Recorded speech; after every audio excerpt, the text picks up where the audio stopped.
So we're picking up on Chapter 8, The Arena of Blood, it's called. I hope that isn't giving away spoilers, but eager to join a coalition against the Xerixian Empire, the characters arrived in Doomspace to find a system on the verge of collapse.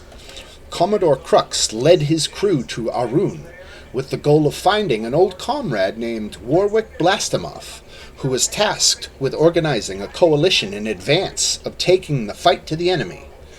And where we specifically left off last week is when you arrived to the moon that is Arun, and descended there, and you found Warwick Blastimov all right, but he was being chased out of the jungle by a dozen Artuk warriors. You did battle with them and fought them off, and they fought viciously, but you held them back, and then two bullets went and appeared from underground underneath you. They are sensitive to tremors underground, so with all the activity up on the surface, they tunneled up to see if they could get an easy meal, but you handled them rather handily. So we're picking up tonight on Arun.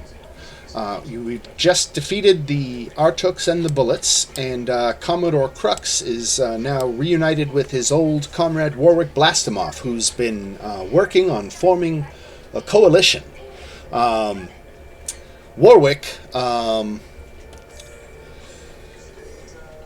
wants off this planet now and suggests we all get going and discuss the coalition later, and he's eager to get back on the ship and off the surface of the planetoid. Does anyone kind of object to that for any reason, or do you want to get everybody back on the ship and back out into space? We had no other goals for here, right? No, you were coming to collect Warwick, right. Let's get out of Dodge. All right. Yeah, considering we just fought a bunch of plant creatures, I think it's best to get out. Right. Yeah. You leave the surface of Arun, and you can see Arun here on the map. It's way out there. It is 4 days' travel to the black hole that sits at the center of this system.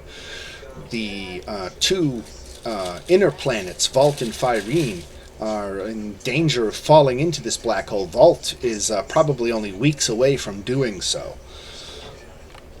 It is a system on the verge of collapse, but it is here where Warwick Blastimov wanted to try to form that coalition. Once everyone is safely off Arun, Warwick explains, "My efforts to create a coalition have been unsuccessful. The factions of Doomspace have little interest in battling the Xerixian Empire, which seems only a distant threat to them. They would rather fight amongst themselves. You saw for yourselves how prickly the Artuks were. My peaceful entreaty must have offended their war gods. The only thing these factions seem to have in common is their hunger for ships, spelljamming helms, and weapons. These are things that we can't provide. War is everyone's native tongue here, and the ones most fluent in it are the Mercanes. The Blue Giants are making a killing by selling ships, helms, and weapons to the factions in exchange for raw mineral resources. But all is not lost. I have learned that the factions are indebted to a Mercane named Vokath. He might be willing to help us. Maybe for a price, but this is where I see our best hope lies with this Mercane. Are you all familiar with Mercanes?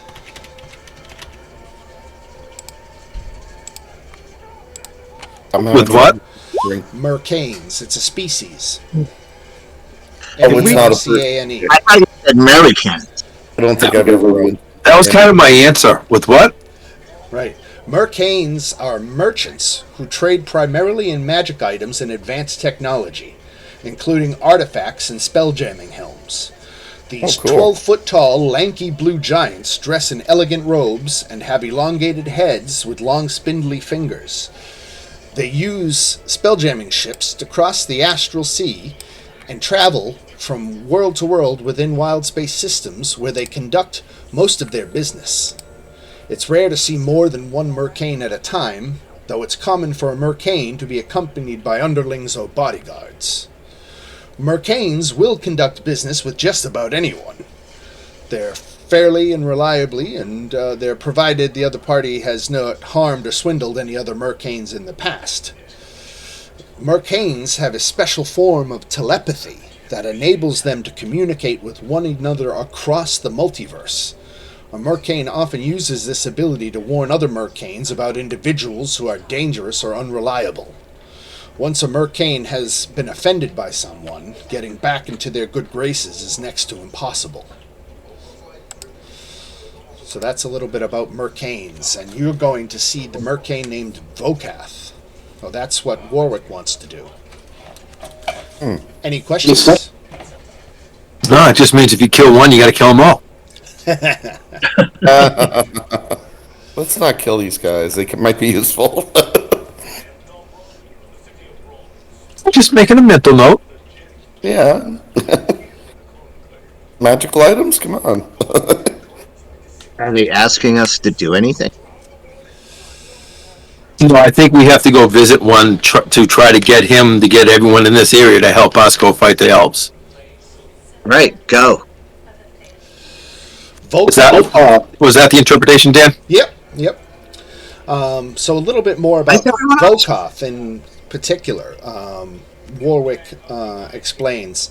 Vokath evacuated hundreds of Aarakocras, humans, Thrycreens, and Surans from the doomed world of Fyrene, then sold ships and spelljamming helms to them for next to nothing. So all the factions are somewhat indebted to Vokath, and they strive to earn his favor. Vokath has a base that orbits one of the 9 moons of En. He has renamed the moon after himself. It will take 3 days travel by spelljamming ship to get there, because it's about 300 million miles from your current location. Now, one thing about Vokath, too, is that he enjoys blood sports, and his base houses a gladiatorial arena where champions do battle with fearsome creatures that Vokath has transported from other planets. Factions send their greatest warriors to fight in the arena to get Vokath's attention, or to win supplies, weapons, or both. I see where this is headed. Betty will fight in the arena. Betty's just like, oh yeah, let me in there. So it's a 3-day trip from Arun to Vokath. And again, if you guys have any questions, follow-up questions, or thoughts to share in general, speak up, and we can hash it all out. Okay. All right. Sounds like everyone is okay with this plan. So we're going to take the ship to the moon of Vokath to visit an individual by the same name. So in day 2 of the 3-day trip, the ship slows down out of spelljamming speed due to a large field of asteroids.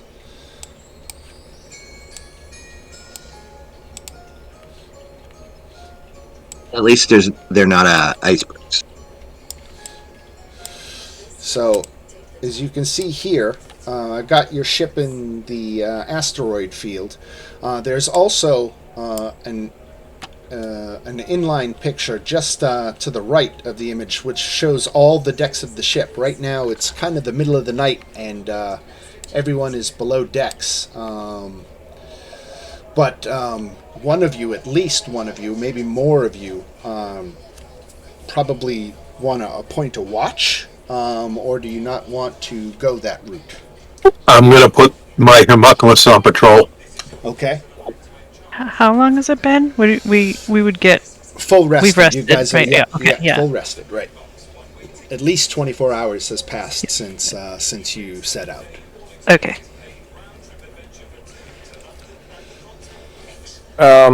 I mean, Calithil's an astral elf, so doesn't really have to sleep much, so she'd be happy to be on watch. Okay. Blue could be on watch if there needs to be more than one or two. Betty will do her. Is this the homunculus? Dan, if the treant will allow Calithil, she'd like to climb up into its branches as like a crow's nest sort of thing. Sure. Okay.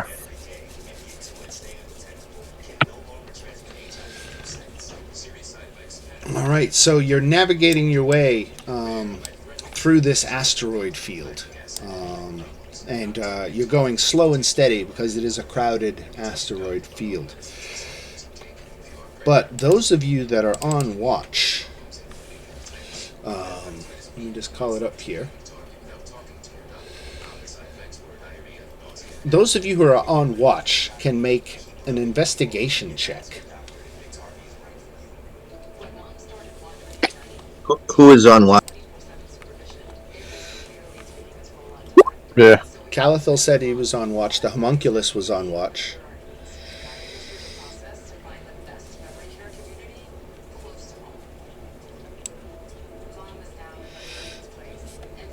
Boo. Okay. You said investigation, or would it be? Investigation. I can help. This is one of my better skills. Oh yeah, it is. I'll hold mine for later.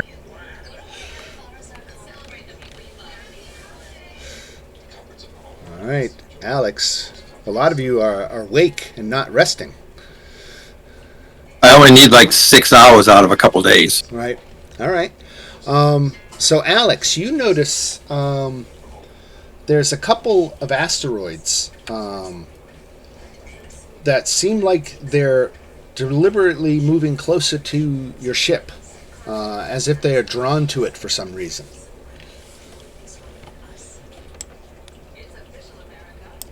I kind of let the others know, and I kind of move over towards it, and I have the homunculus try to fly out a little bit. We'll put Violet in bed. We'll put Arasira in bed too. I'm sorry, I'm not sure what that was that just rolled. That's okay. Okay, so I'm sorry, Chris. I didn't hear that exactly. What'd you say? I said I'm going to move to the part of the ship the closest to them, and I'm going to have the homunculus fly out a little bit towards it. Okay. As he gets toward it, he doesn't observe anything unusual about it. Does he want to actually come into contact with it?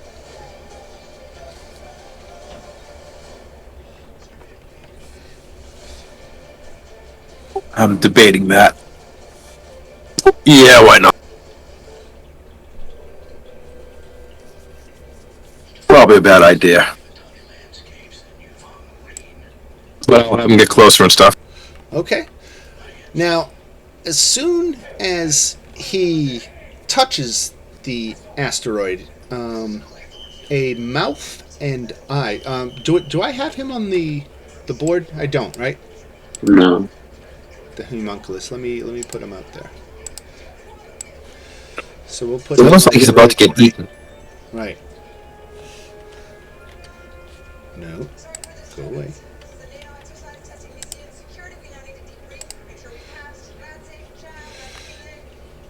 So this creature, an eye and a mouth full of teeth reveals itself. It kind of looks like a beholder, but it's made out of rock. And it doesn't have the eye stalks.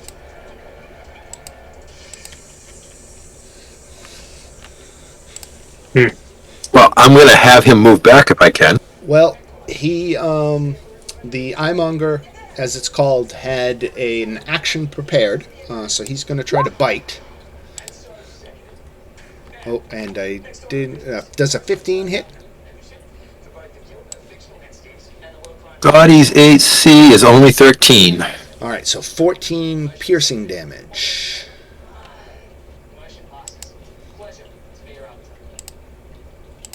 I'm just looking at one thing. I'm gonna have to recall Scotty later. Is he that puts him out? 12 points. Oh, all right. And at that point, two others make their presence known off the other parts of the ship. They're all coming in now, and we can all roll for initiative.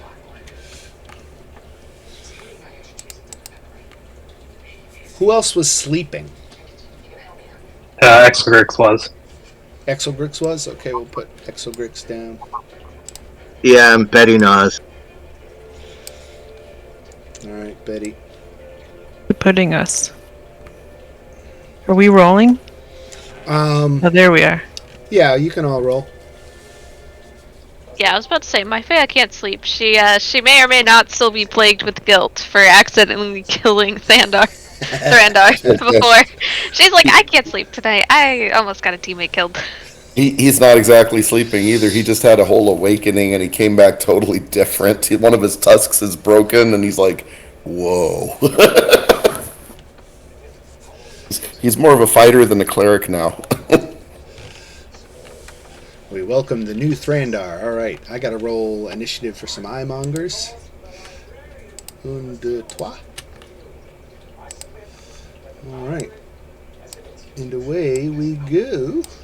We got everybody on here? No, I see Alex is... No, there's Alex. Okay. Alex, Betty, Abu. 1, 2, 3, 4, 5, 6, 7. Missing Thrandar. What did Thrandar get for initiative?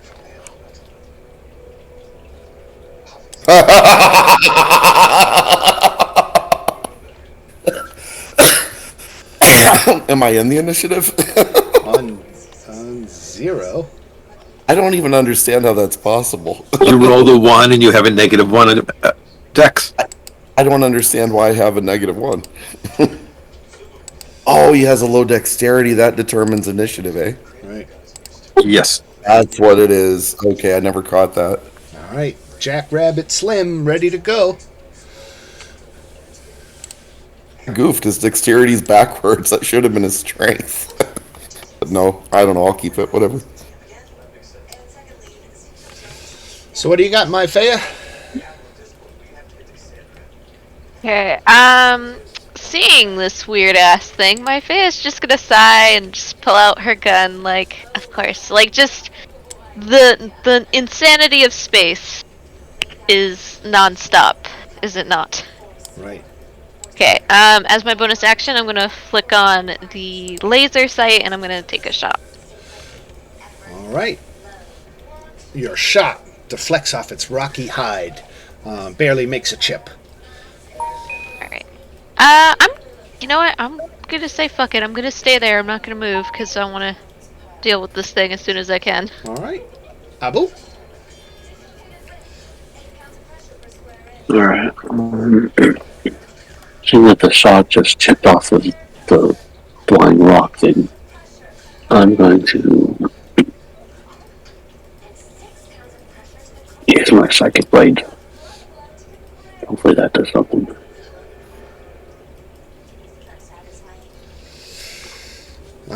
13 does not penetrate their hide. And then I'm just gonna run this way. Alright. And that's it. Beauty sleep for Betty Nas. What you got? Can I wake up? Yep. You're hearing a commotion. People are raising Okay. the general alarm. Makes sense. Alex is swearing about us like a sailor right now because of his bird. Yeah, we're being accosted. His bird? Yeah. Homunculus. Oh. Homunculus got So she races upstairs. All right, with a dash, without overcomplicating the thing, we'll say with a dash, you get back up to the deck. But you have no actions when you get there because you've dashed, so you only have a bonus action if you have anything. My next creature. No, you are about 20 feet off the port bow. Okay, with my I won't do it. All right, Alex. On deck, Alex. All right. The one thing that I have never used because it's only once. The one that's out there that killed my bird.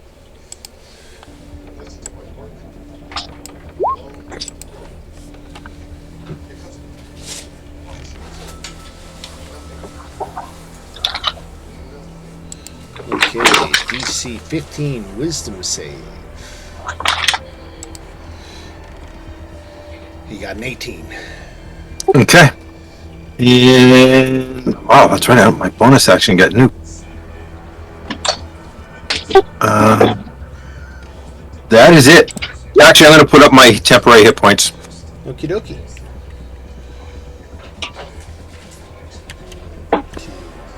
For these things drift slowly, but he drifts over the bow of the ship and moving in the direction of Alex and Thrandar. So he is going to dash or not.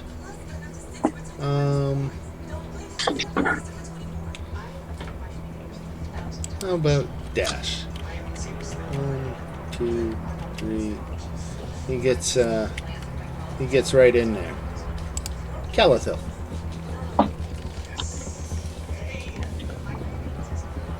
Sorry. Okay.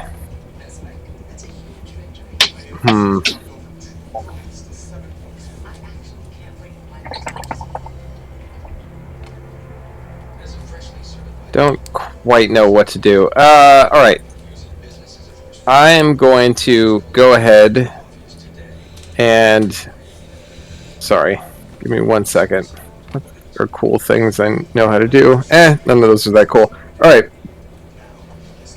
I'm going to use a bonus action to go into my starry shape of the archer. So this is the one that gives me an extra luminous arrow attack per turn. Okay. And is that an action? No, it's a bonus action. Okay. So let me do that first. So this is my bonus action, and I'll do the one that's over our ship. All right. Here we go. 24. 24. Hits. Okay, and so this is going to be, I think, 1d8 plus 4 damage. So 11 radiant damage. And then I will, as an action, cast Guiding Bolt. Okay. At the same one. 18? All right, 18 radiant damage. Very good. Oh, was it 18? Oh, yeah, sorry. Yes, 18. That's it. That's it for Calathil. All right, nice. You did a total of 29 points of damage. And definitely took a chunk out of him. And I made an attack. I didn't have the tree ant in the initiative order. When I rolled it got 19, more or less. So I did a rock attack where it threw a boulder at one of the eyemongers and missed. And then we go to Violet. Okay, so I guess I need to Dash to get upstairs. dash to get up there, Right. and I'll stay kind of like, I'll just peek through the door. Drop you. We'll put you right up here behind Betty.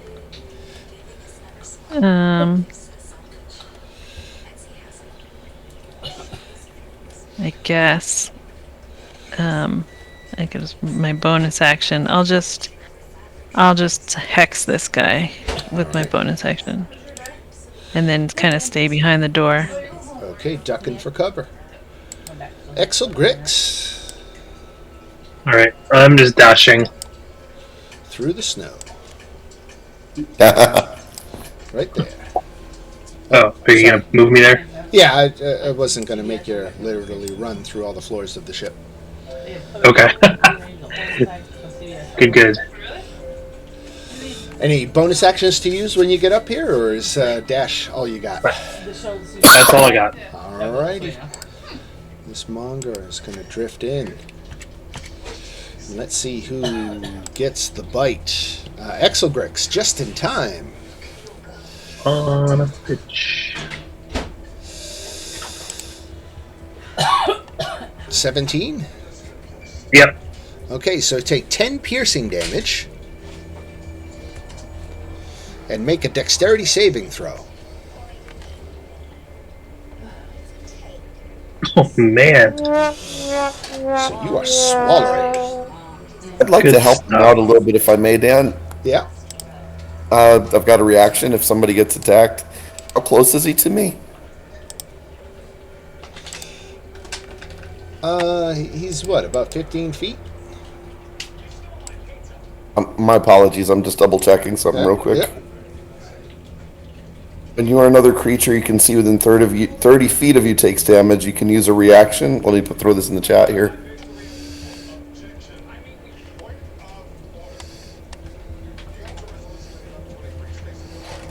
Oops, I don't know why it did twice, but okay, there you go. Okay. So what does it do? So it projects a psionic protective field and reduces damage to somebody that I see taking damage within 30 feet of me. Okay, so it won't prevent him from getting swallowed, but he'll take less damage as he goes down. Oh, he got swallowed too. Holy cow. Yeah, Okay. Yikes. Is this the same thing we fought before, Dan? What's that? At the tower? Are these the same things as at the tower? No. No, that was a scabber. That was a big fish-like, shark-like creature. These are kind of look like an asteroid and a beholder had a baby. Okay.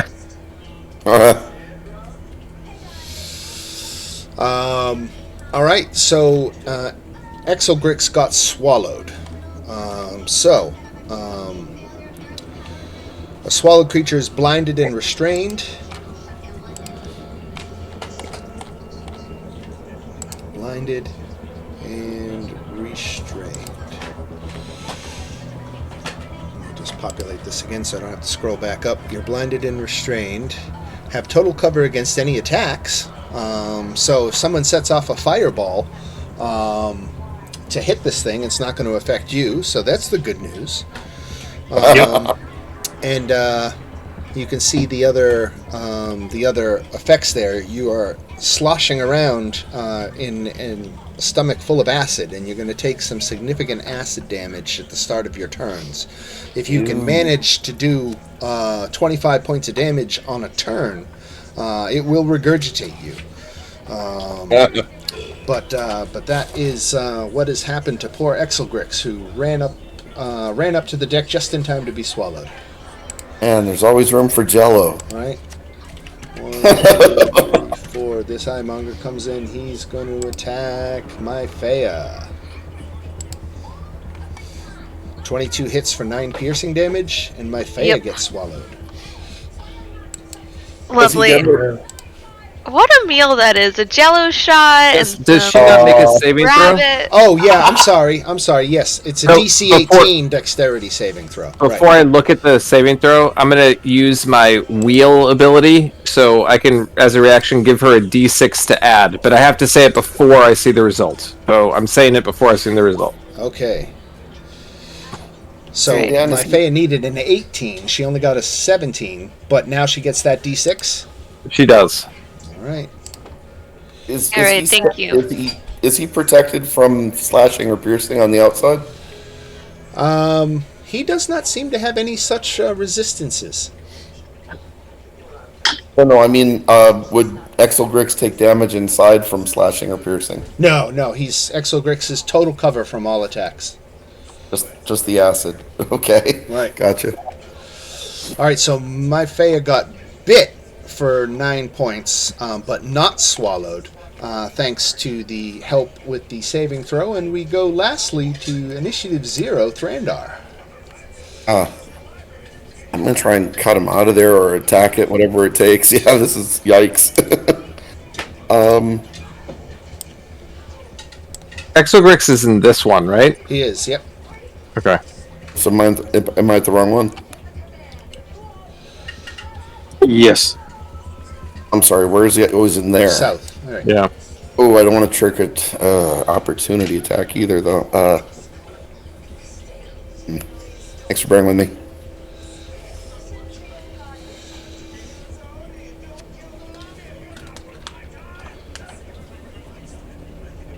Yeah, I'm just going to attack that one closest to me for the moment here. Okay. You do have advantage, I think, because I hit it with a guiding bolt. Okay. Actually gets 2 attacks, I think. As a fighter. He's a 6th level fighter. He's going to hit this one that's closest to him with the sword. Ooh. Or not.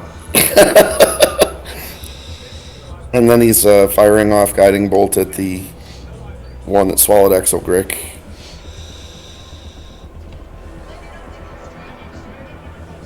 Oh wait, do I have it anymore? Skip that. I think. Or no. Yeah, there it is. I got it.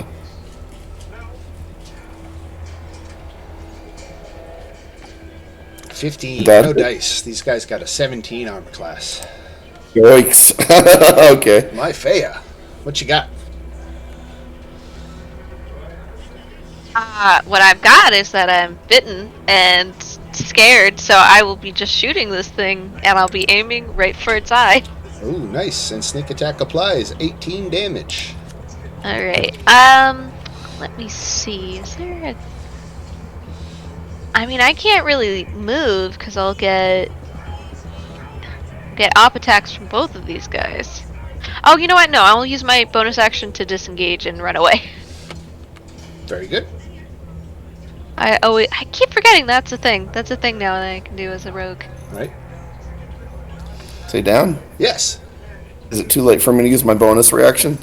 No, we can squeeze it in. Okay, thanks. I threw it up there in the chat, I think, here for you to see what I'm talking about. Okay, so another attack. Yes. On the one behind me here.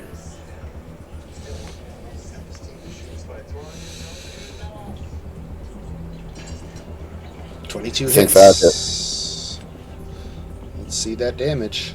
10 This is slashing. Yeah, this is with that sword. Okay. Alright, and then we go to Abu.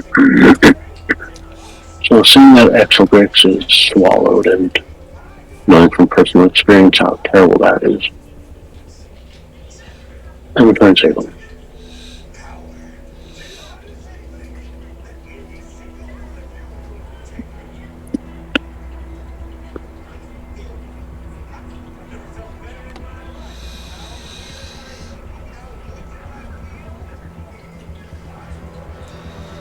Psychic Blades, 10 miss. Beholder crest with an asteroid. Wow. That's wild.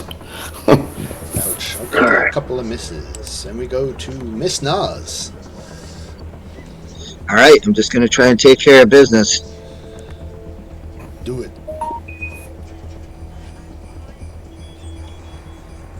Crit.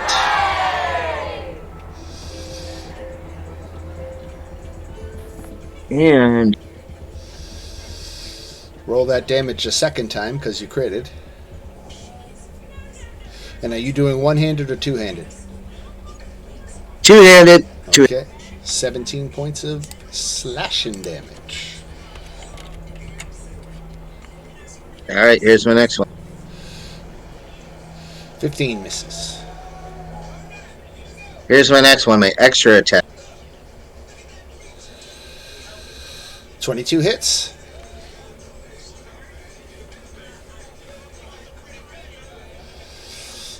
For 11 damage.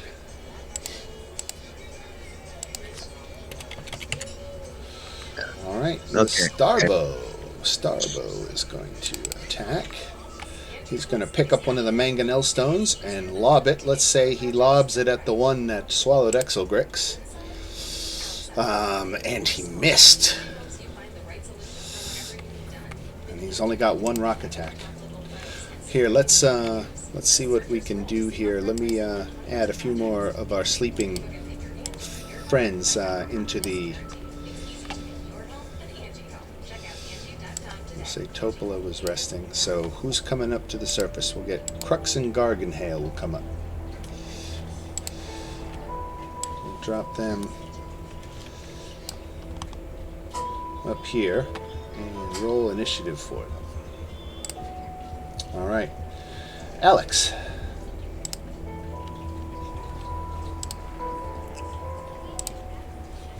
I am going to see if I can make it harder for them to swallow me. So that's me enlarging myself. Okay. So you failed your save against And the the enlarge. enlarge. Yep. I was just showing I was casting it. Right. And I'm going to move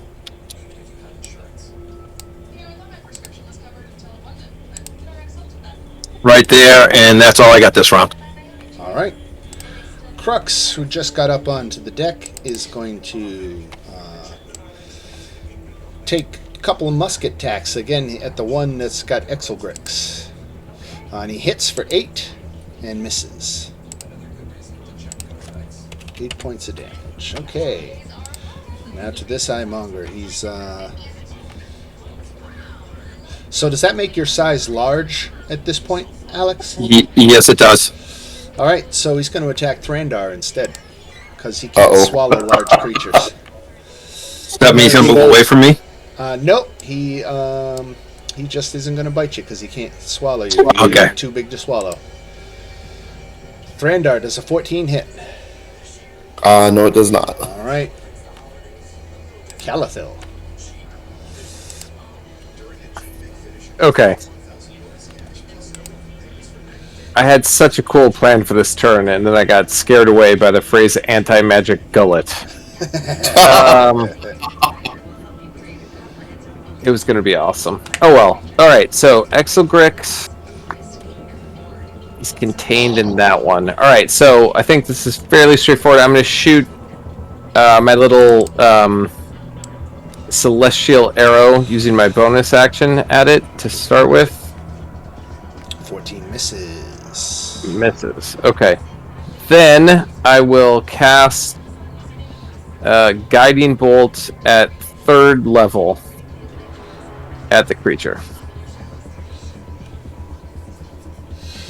20 hits, 17 radiant damage. And you're going for the one that swallowed Exogrix, right? Yeah. Alright. He's under 100 hit points.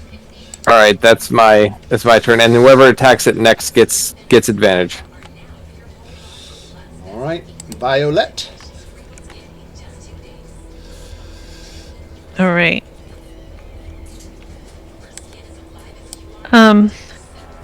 Okay, I have this guy hexed. Right. So I'll attack that one. Is that which is that the one that was guiding bolted? Which one was guiding bolted? The one to the south. This one. Okay, then I don't get advantage. But I will Eldritch Blast the one that's hexed. Okay, a hit. Let's see that hex damage. Alright, 11 points on your first Eldritch Blast. And a miss on your second. Okay.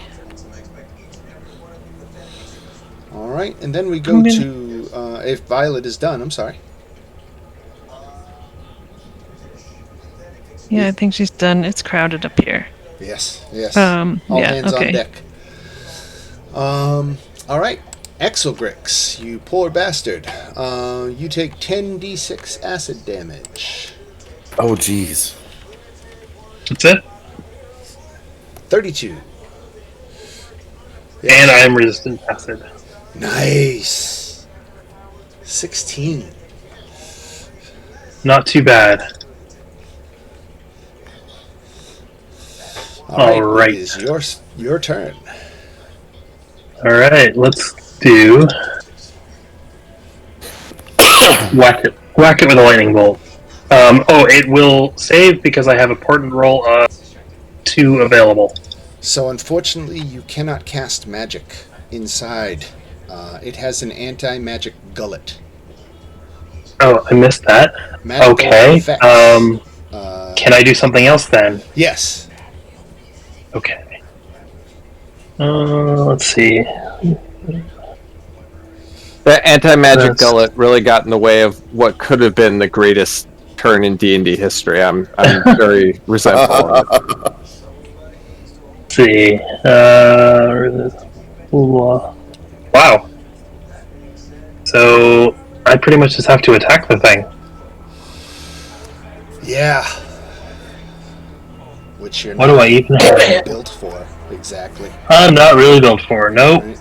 Nope. Let's see. Do I have anything else that I can do?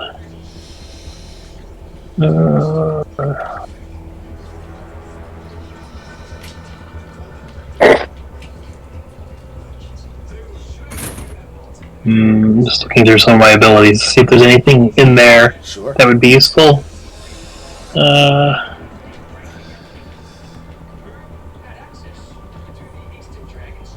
Yeah, probably not. Okay. Dagger it is. And unfortunately, you don't. Seems like you should have advantage or something from attacking from inside the creature, doesn't it? It's hard to miss. It's I would shocking. think so. Let's give you advantage. Let's roll that again.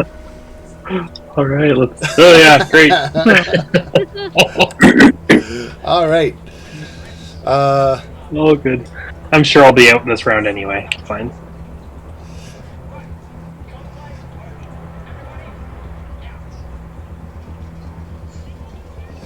I wonder if it can only swallow one creature at a time, or if it can swallow multiple creatures. It doesn't specifically say that it's limited to one. Well, when you think it's like a snake, it would have to digest it first before we get another one. It does actually. It says in the description of the bite, it says Yeah. the eyemonger can swallow one creature at a time. Oh, it does. There I was it is. looking at that I see it earlier. now. One Yeah. creature at a time. Okay. All right. So he's gonna attack either Betty or Violet's behind the door. So he's going after Betty. Betty with the bite. And 17, does it hit you, Betty?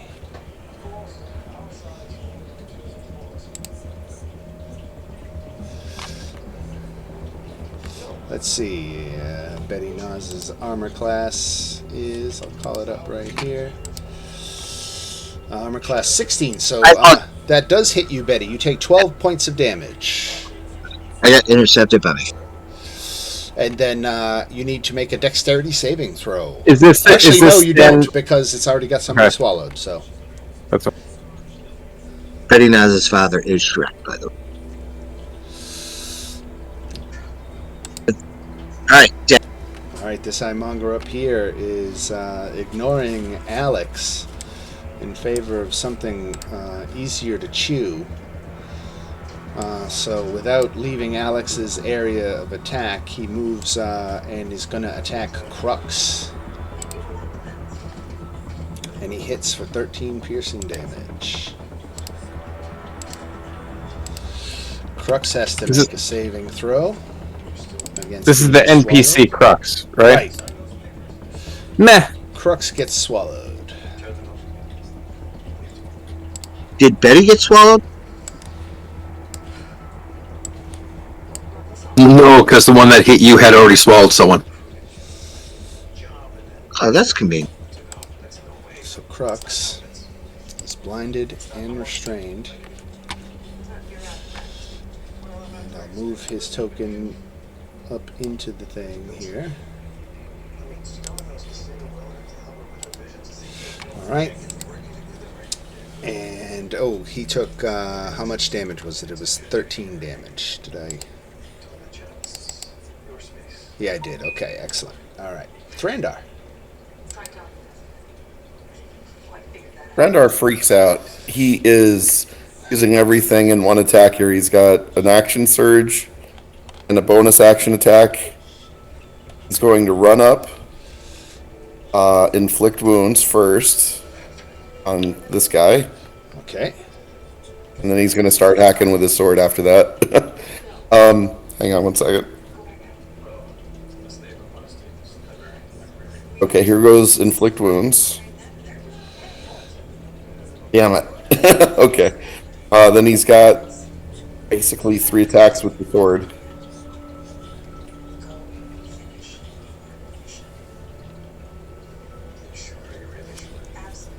Oh, come on. Come on. That's a hit. I think that hit? Yep. And one more. 2 hits.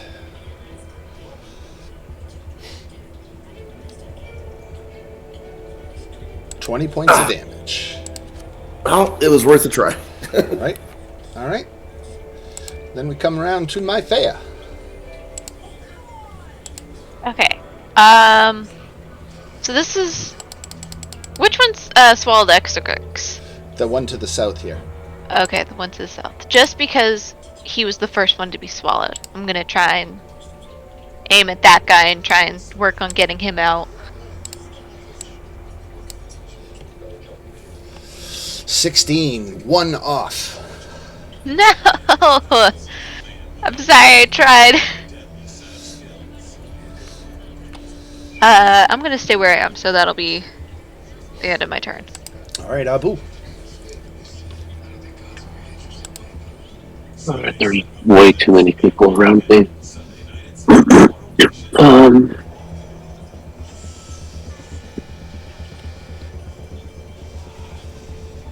My parents were not and attack again. I'm gonna give Abu a D6 of wheel using my reaction. So he adds D6 to whatever this is. Not sure it matters, but So 7 D6 not going to help that. Yeah, nope. just cannot attack at all. Thank you though. Woof. Rough rolls tonight, guys. Yeah, no, that's it. I'm just gonna go over here and pout. All right, now Garganhail, he's going to contribute to the fight, do what he can. He is going to hit this thing with his energy drain. He sees that as his best option, and he hits it. He's going after the one that attacked and swallowed Crux, and he hits it for 26 necrotic damage.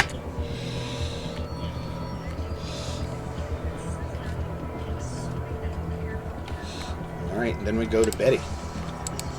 Whoa, Black Betty. Bam, Betty? bam. Betty's gonna hold the line, all right? She's the right tackle. She's gonna.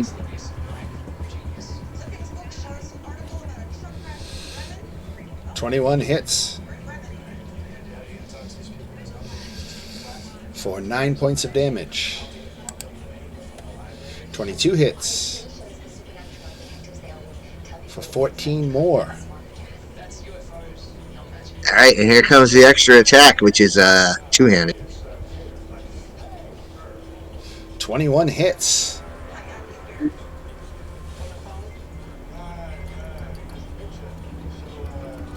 Hold on.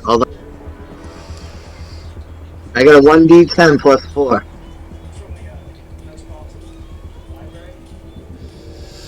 Okay, so 11 more. 23 and 11 is 34.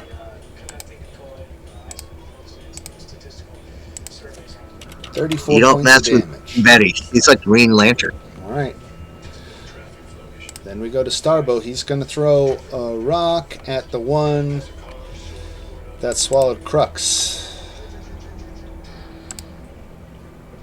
And he's rolling like shit. He's plus 10 to fucking hit, and he's rolling awful. Alex. Alright, the first is going to be the one that swallowed Crux.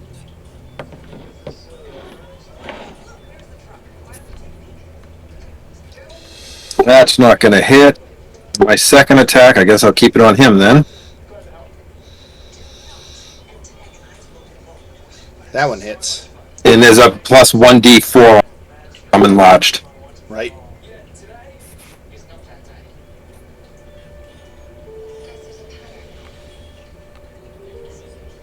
All right, so a total of 11 damage.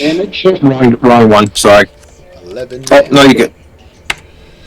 There it is. Yep, that's good. Okay, Crux, at the start of his turn, takes 10d6 acid damage.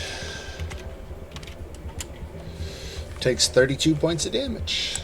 Crux is not resistant to it, acid, so that hurts him. But it is his turn, so he's going to try to blast his, or is he... No, he's better with his longsword. He's going to go two-handed with his longsword, and he's got 2 attacks. So he's hoping to do at least 25 points of damage from inside this thing.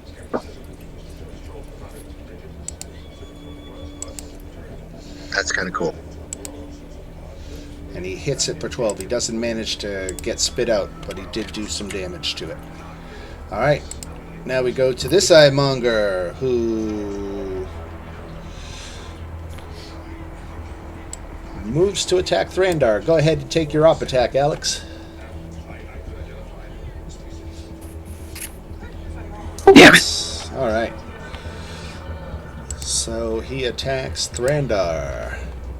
21 hits Thrandar for 13 piercing damage. Oh. And you have to make a dexterity saving throw or be swallowed. Oh, shit.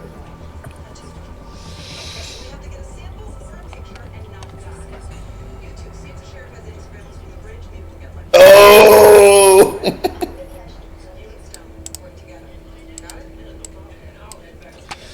I think I'm inside the beast. Blinded and restrained. Calathil. Okay. Oh. Damn you, anti-magic gullet. Okay. Next best thing. Magic from the outside still works against them. No, I know. I was gonna get super creative, but and probably stupid, and it's probably a good deliberately thing. jump inside his mouth or something. Oh yeah, that you're in the right ballpark. I had a very elaborate, Fireball clearly from the stupid plan. inside. So okay, I'm gonna cast like wall of fire, like that, across the two of them, with the flames pointing sort of in this direction, so it doesn't hit Betty. Got it. Alright, so that is dex save of 15. 15 points of fire damage. Both fail their dex saves. Okay, that's good. And then I will take my bonus action to send a little arrow of celestial light towards the one that swallowed Exelgrix. 23. Oh yeah. And that's going to be 11 points of radiant damage. Okay. And that's it for me. Violet. All right, I can't really tell which one of these looks the most bloody. The one to the south looks very Okay. rough shape. All right, I'll use my bonus action to move my hex onto that one. I don't think you can move your hex until the one that's on dies. Oh, right. I can't, can I? Mm. I can only move it when They die. I can, if the target drops to 0 points. Well, okay then. Then I'll go after the one that is hexed. Okay. Because he's got a meal also. He does. 17 hits. Okay. 10 points of damage. It's 17 recapping. hits. Are there like 3 of us inside these things now? Yeah, each one has somebody everybody swallowed. has somebody. Alright, Oh, geez. so 10 and 19, 29 points of damage. And he's still up. He's still up. Then I will quicken spell and do it again. All over again. All right. 2 more blasts. Yep. 18 hits for 19.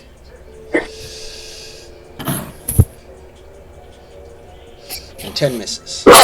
Okay. All right, so 19 more damage. You wheeled the crap out of him. Yep. And he's still up. All right, Exogrix. Taking Not half, quite. Take 13. Alright. And after I take that, I'm going to try something, and Okay. we'll see what your interpretation of this is. Okay. I would like to extrude a pseudopod that is 6 inches wide and 10 feet long in an attempt to make him choke and spit me out. All right. Well, that's perfect. I don't know what the hell kind of roll that would be, but Let's just give it a percentile roll. Let's say it has a 33% chance of making you throw up. Or making him throw sounds good. up. So if roll a D100, if you get 1 to 33, you win. This is getting good. Oh, Oh, womp womp. I played Keno the other Good night. work. It reminds me of my night. All right. All right, so poor Exogrix. You know what? I'll give you that one for free. Did you want to take at it with the dagger? yeah, might as well. Almost. Okay. All right, this eyemonger here. He's gonna turn and flee. He's trying to leave with his meal now. Opportunity attack. Opportunity attack Betty and Violet. Oh, Yeah, just what do I even have? What do I have? Betty hits. I don't have Warcaster, so it has to be weapon attack, right? If I you don't have Warcaster? Warcaster, right? Okay. All right, then. Okay. Violet's not good at that. So he doesn't get far, but he gets that far. This eyemonger is going to attack Garganhale At disadvantage. at disadvantage. He hits for 11 piercing, but he's already Didn't really make much difference with that one. All right, then we go to poor Thrandar in the tummy. Let's see how much acid damage you take. 37 acid damage.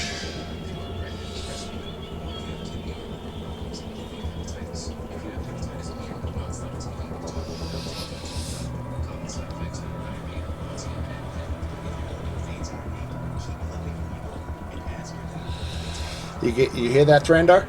You are muted. I'm sorry, 37? 37, right. And okay. It is your turn. He's going to use his bonus action to try and get some of that back on what do you call it? Second wind. That's it. Second wind. Let me take it off first here so I'm keeping track. It's 37. Dan, quick question. Yes. Apologies. This one that has eaten Exogrix, Yeah. did it end its turn within 10 feet of this wall of fire? Yes, it did. Okay, so it takes another 5d8 damage. It's another 5d8. Yeah, I'll roll it. Okay. Wow, that's a great roll. So let me back up a step. The eyemonger is dead, but Exogrix is still trapped inside. Okay. How tall is that wall of fire? Okay, so he's got some attacks now. Does that negate the magic barrier thing? Yes, it does. If it's dead? If it's Okay. dead, I'm going to say the anti-magic gullet goes away. Okay. Thank you. I should have called that out earlier. Also, read that last sentence of the eyemonger's bite. It says if the eyemonger dies, a swallowed creature is no longer restrained and can escape just by using 10 feet of movement. Oh, perfect. If I understood correctly, the rolls inside the creatures are at advantage? No, technically, because you're blinded, they would be at disadvantage, so I was just letting them straight roll. So we'll take the first Oh. 10 and 7. Okay, And I'm that's- sorry, I misunderstood. That's okay. I wasn't clear, so don't worry about it. So 3 misses, Three attack. unfortunately, right? Wait. What are the first 3 rolls? Oh, I'm sorry. 10, 7, and 23, so 23 hits. Okay. Yeah, because he used his bonus action for the War Cleric feature, and then he gets 2 attacks normally. Okay, but only 1 hit. Okay, got it.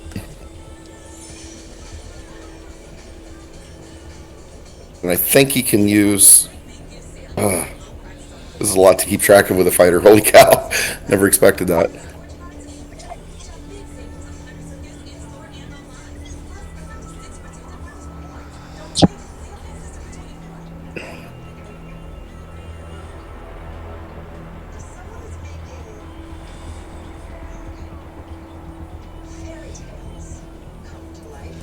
Sorry, my sister texted me for a second there. I was distracted. So, Thrandar, you hit twice for how much? If I hit twice, I only rolled once. Wait a second. Oh, no, okay. Yeah, didn't the 23 hit? The 23 hit for sure. I just rolled damage 1 time. Okay, so 12 points. Alright, and moving on to Myphea. Okay. So, since this is... Oh no, I thought that guy was out for a second. Okay, I'm gonna take my shot at this guy right over here. I thought he was dead, so I was gonna change my shot, but... A hit, and sneak attack applies, so 29. Alright, and, also... Yeah. just Yeah. gonna- I'm sorry, I threw 1 more dice for damage with the psionic attack, propelling the attack with the sword, added extra damage. Alright, this one went down anyway. So did he? you are Okay, no cool. longer restrained. Did he throw up? Nope. You gotta use your movement to crawl out, but you're gonna take acid damage 1 more time before you do. Ay. Abu. Alright, so Exogrix is still inside. Good. He is. And this purple line is the wall of fire, yeah? It is. And how tall is that? Like, How tall is the wall? Is it like 10 foot tall? yeah.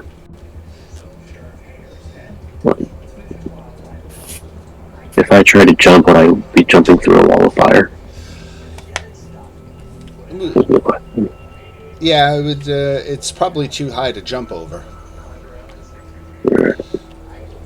But with both of those Eyemongers dead, technically that wall of fire could be dropped, and that's just concentration. So you can just communicate to the caster, drop the wall, and I'll let him do it as a free action on his turn.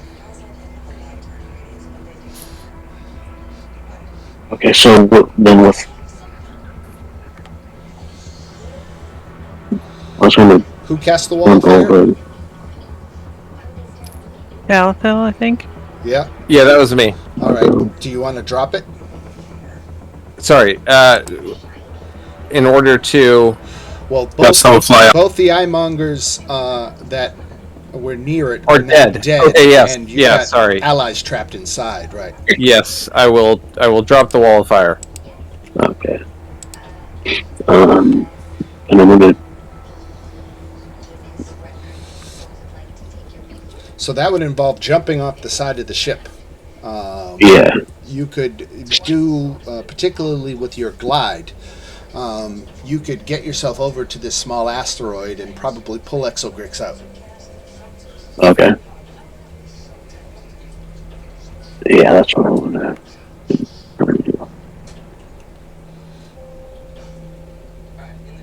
So do I have to roll for that? No, I think it's all within your. What's your strength?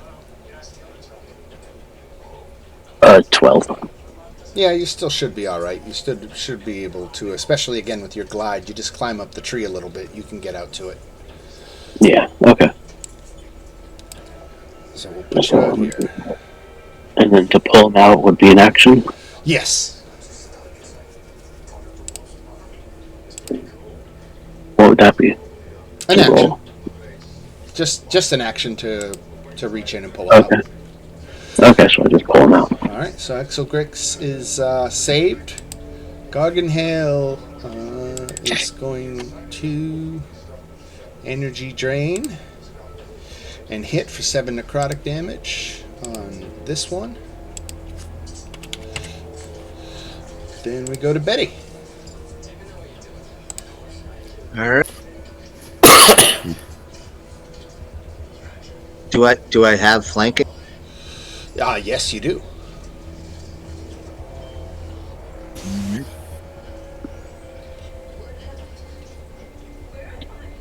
I can't find where to switch it to advantage. Well, flanking is just +2. It's not advantage. Well then, I guess I'll just hit it. All right. 23 hits. Don't worry about Thrandar. He'll be fine. Hit. Thanks. Come on, me. 13 points of damage. Another hit. 5 points of damage. Roll that damage twice for the crit. All right, so 18 and 23 is 41.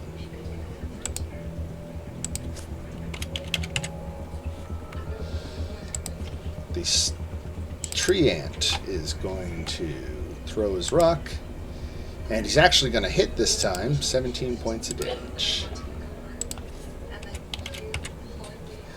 Alex. I grew up Thrinda. All right, Thrandar gets pulled out. Okay. No, that's my turn. I heard 41 points of damage. Was that me? Nope. Oh. Okay. All right, Crux is still inside. Thanks, Alex. Crux goes unconscious.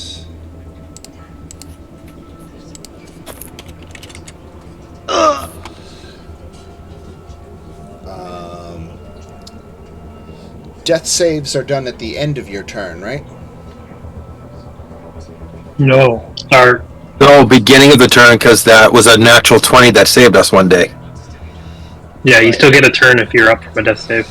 So the fact that he took the acid damage at the start of his turn, now that he's died, he doesn't have to make a death save now. He makes a death save a round from now. Correct. Okay. Calathil. Okay, so it's just the one left at this point, yeah? Yep.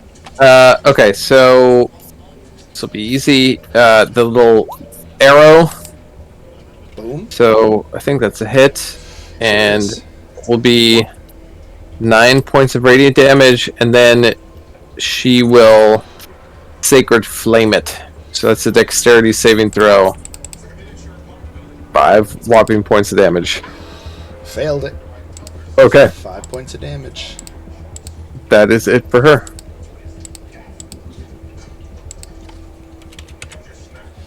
All right, Violet. Okay, now Violet will move her hex.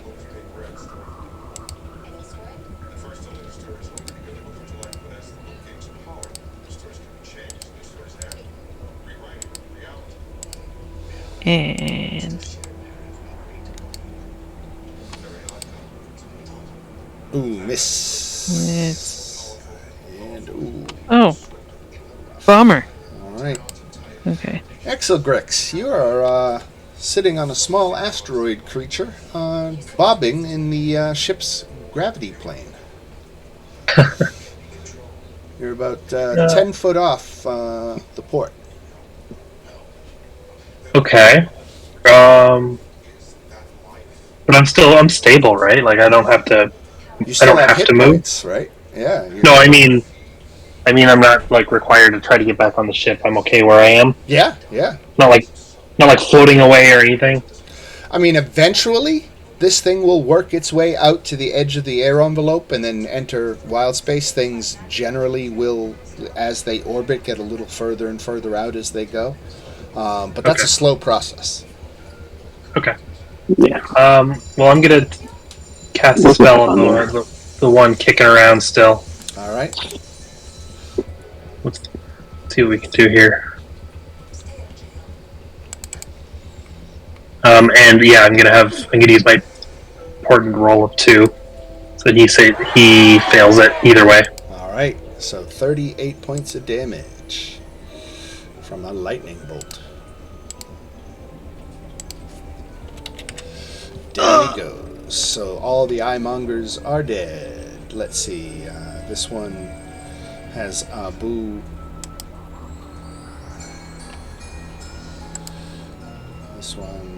This one still has Crux inside. But Wait, one of them has me? No, one doesn't have it. It was Thrandar that was inside, but I pulled him out. So No, Thrandar. one has it too. Yeah, I'm gonna try and get Crux out of there. All right, and that pretty much ends the combat right there. Now that he's pulled out, this was the middle of your trip, so it was a 3-day trip. So good news, you guys will get a long rest in before you have to fight again. But this is what happened on the way from Arun to Volkoth. So let me go ahead and get rid of these eye-mongers here and the conditions that are on poor Crux. Crux is going to need a day, and if anybody has healing to spare, he would be appreciative.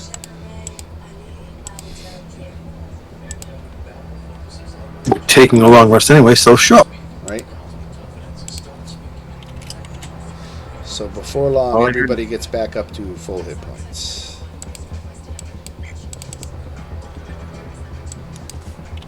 Are we doing a long rest? Yes. What was that with? Okay. Yeah. Alex shrinks back to normal size. Betty's feeling pretty good. I was guessing they couldn't swallow a large size. Now, I would like to hear creative thinking, how you got Exelgrix and Abu back onto the ship as they were sitting on an asteroid bobbing. I would just Misty Step.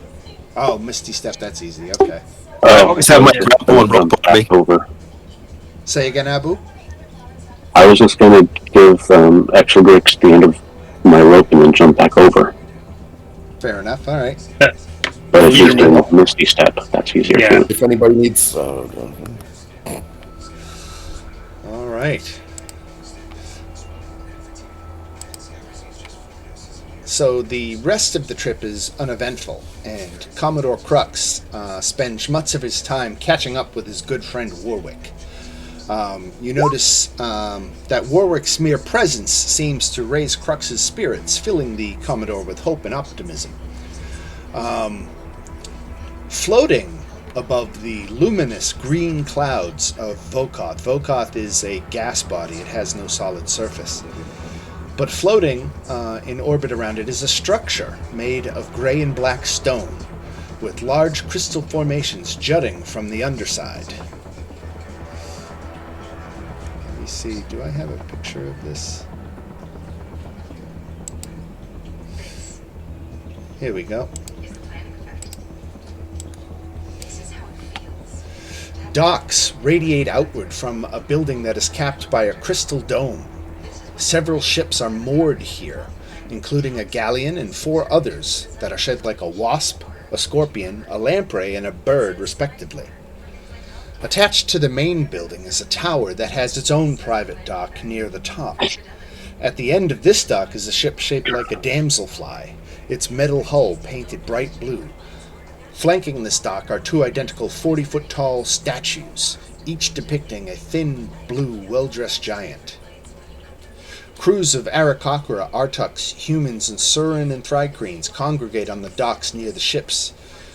And you can see several Githyanki warriors who apparently look like they're serving as security, keeping the peace here on the docks. There are a total of 5 ships, 6 if you count the one that is on the special tower dock. There's a Shrike ship with a crew of Arakocra, a lamprey ship manned by some of those Artuk that you had fought on Arun. There's a space galleon crewed by humans, and a wasp ship missing a leg that has Saurons, who are like lizard men. And finally, a scorpion ship has a crew of Thrycreen on it. The damselfly ship moored at the top dock looks very well decorated. It's not just practical, but ornate. It has a lot of flourish to it. It seems to be special. Probably Vokoth's personal ship, one might guess. But let's get you all moved. Do you want to approach one of these docks, I guess, is the question. Docks 3 and 7 are clear of ships.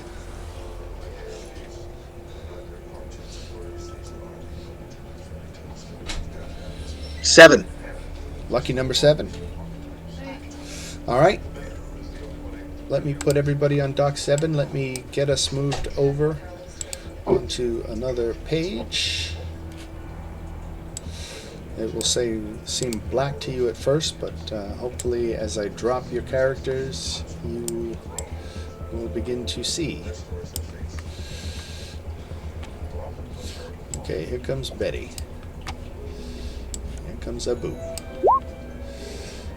comes Alex. Calathil. Exogrix. Myphea. Thrandar. And Violet. So you all can see, yes? Yep, I can. Alright, I'm going to zoom in. This map, each of the squares you can see on this map, I think, are 20 feet. That's why your icons look so small inside of them. Oh, Okay. Just so you know, Dan, you don't have to put them on the board, but the homunculus is back up. Okay, no problem to drop him at all. Let me put him there. Because you do have him summoned already. It's not like you don't have him summoned. I have to do it at the end of a long rest to have them. Oh, got it. Okay. All right. So now that your vessel is berthed at Dock 7, you can see there is but I can't find my icon. warrior at the end of the dock. Now, let's retcon this a little bit. Let's say you're all still on the ship and you're not actually on the dock. Thrandar, in particular, do you notice this Githyanki at the dock, and you know what you're in possession of, which you don't know how he's going to react. Do you want to take any precautions, or do you take no effort to hide your armor and sword, because both the armor and sword you're wielding came off of a Githyanki knight, right? Oh, jeez. Does anybody have a disguise, or not disguise, but an illusion spell? Dan, Yeah. after I did my work on the armor, would he still be able to recognize the Githyanki armor? Because I'm wearing it too.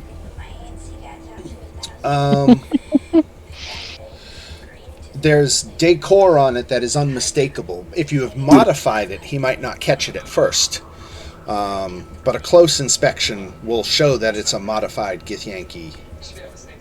It's I'm glad pretty this is- particular. Yeah, it's I'm gold, glad this it's is easy. gold colored, which is one thing that separates it out. It's the armor is golden.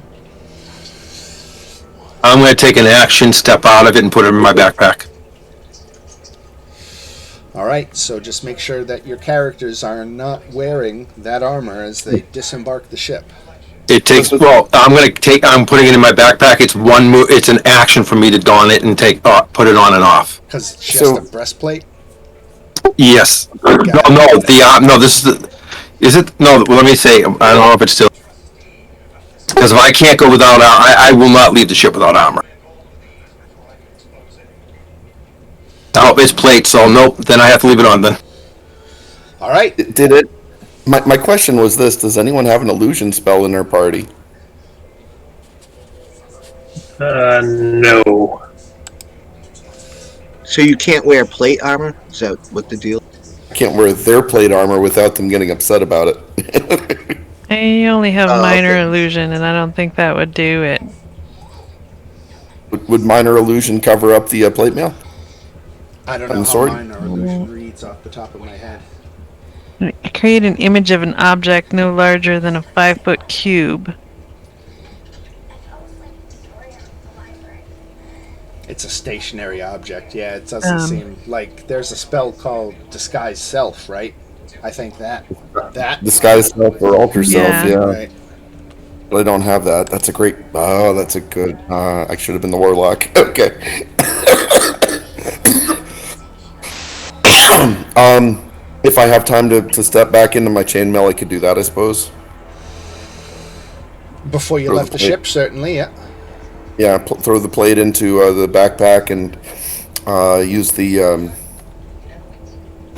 I don't want to chicken out, but how many of these guys are there? Well, just on the dock area, you can see there's one Githyanki at the end of each of the 7 docks. 7 of them. Yeah. Ugh. And you don't know how many more are inside.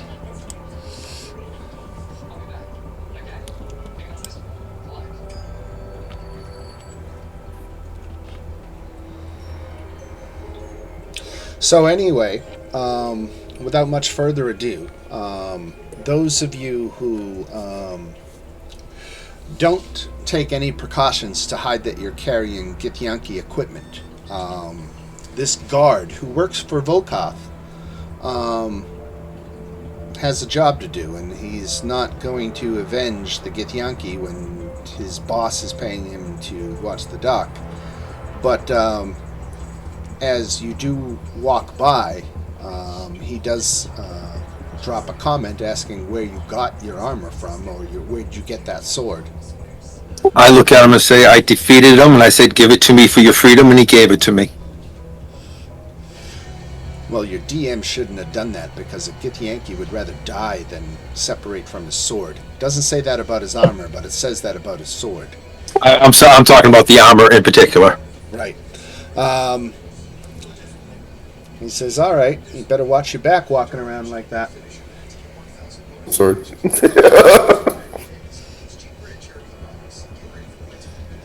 And that's all he says about it. But it looks like he took a mental note and just kind of nodding, going like, all right, I got to make a call later.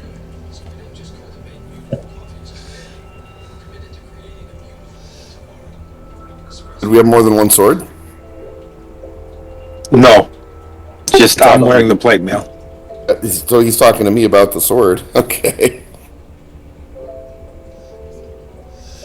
So I didn't hide this stuff on the ship? No, you did. But Alex, that was all about Alex's armor. Oh, his armor. Okay, gotcha.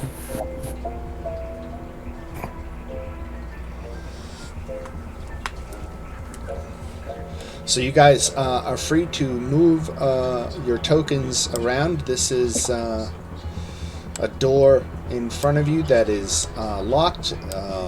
There is a ramp up. You could talk to the guard and express your intentions. But Crux, Garganhale, and Topla are remaining aboard the ship while you handle negotiations with Volkoth. Warwick offers to join you if you want him, or if you think it's better you stay on the ship, he'll do that. Princess Zadali wants to accompany you. So I'm going to get her token, and because there's no telling no to a princess unless you really are convincing about it.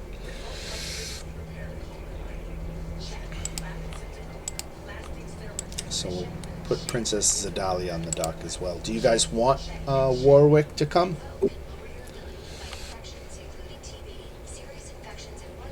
Doesn't matter one way or another, does it? Nah, I suppose there's enough of you already. Don't we want him to come though? Because wasn't he the one who keyed us into this guy? Doesn't he know him? Not personally. Ah, okay, never mind. Let's say he comes with anyway.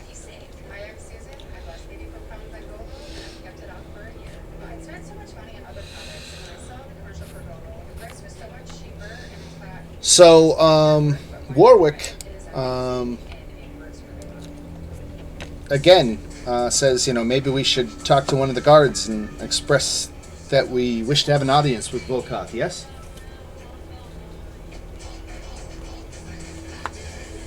Sounds good. Sure. All right. Blastimov goes up to the Githyanki on the dock, the only person of authority that you can see at this point, and he tells that that they were here to have negotiations with or get an audience with Volkoth about a matter of extreme importance. The safety of hundreds of wild space systems are on the line. I'll go with him in case he needs help Right. doing convincing. So this Githyanki warrior takes in everything Warwick is saying and says, "Just a moment." And you see him close his eyes as if he's concentrating for a second, or about 30 seconds. And then he opens his eyes again and he says, "Follow me." And he begins leading you away from the dock and up this ramp up here.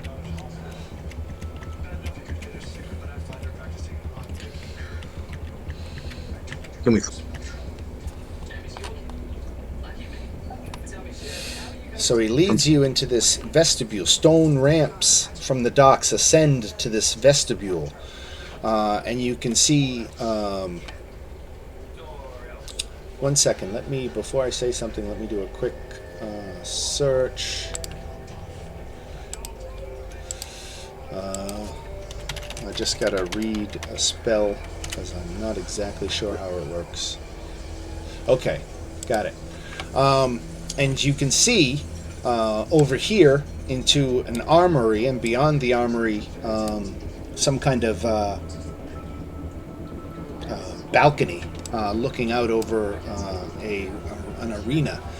And when you look in this direction, you see a circular chamber with an ornate throne opposite the entrance, and the walls are lined with art objects, tapestries, paintings, and weapons on display. You can see further that Volkoth, the thin blue giant that he is sitting on an oversized throne, and he's got a gif and a Githyanki flanking him.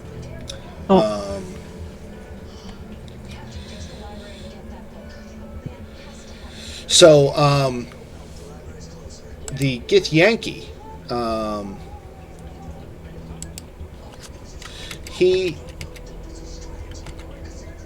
who's that? That's the homunculus? Yep.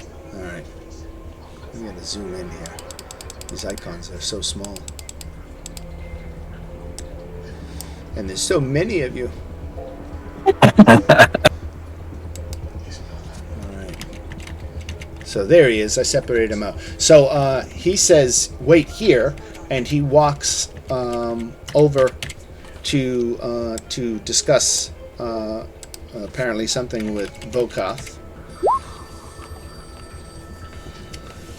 and leaves you guys waiting for a moment here in this vestibule.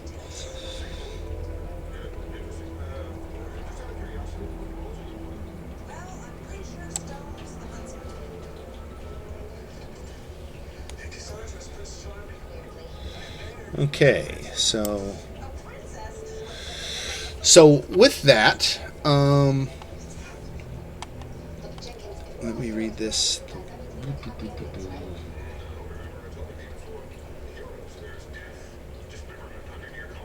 Okay, so the Githyanki eventually walks back and says you are free to approach, and he goes about his business and goes back to the dock he was working at.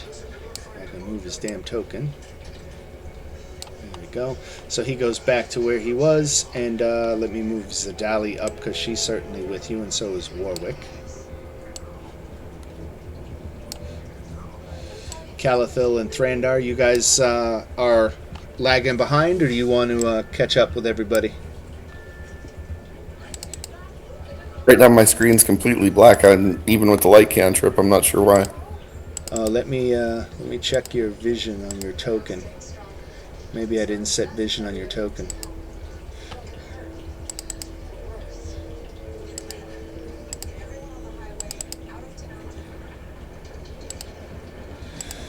Alright, where's Thrandar? That's Violet. Alright, Thrandar. Can you ping where you are, Thrandar? I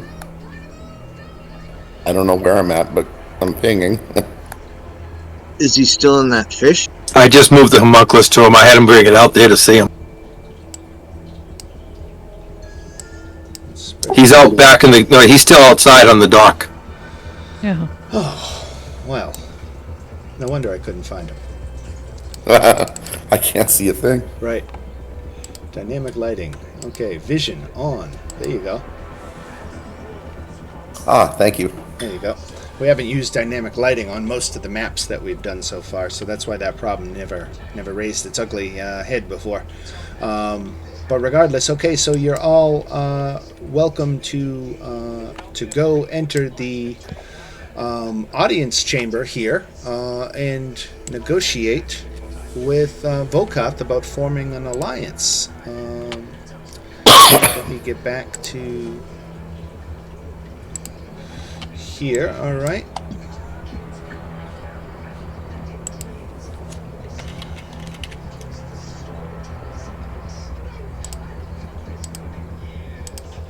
This is Vokoth.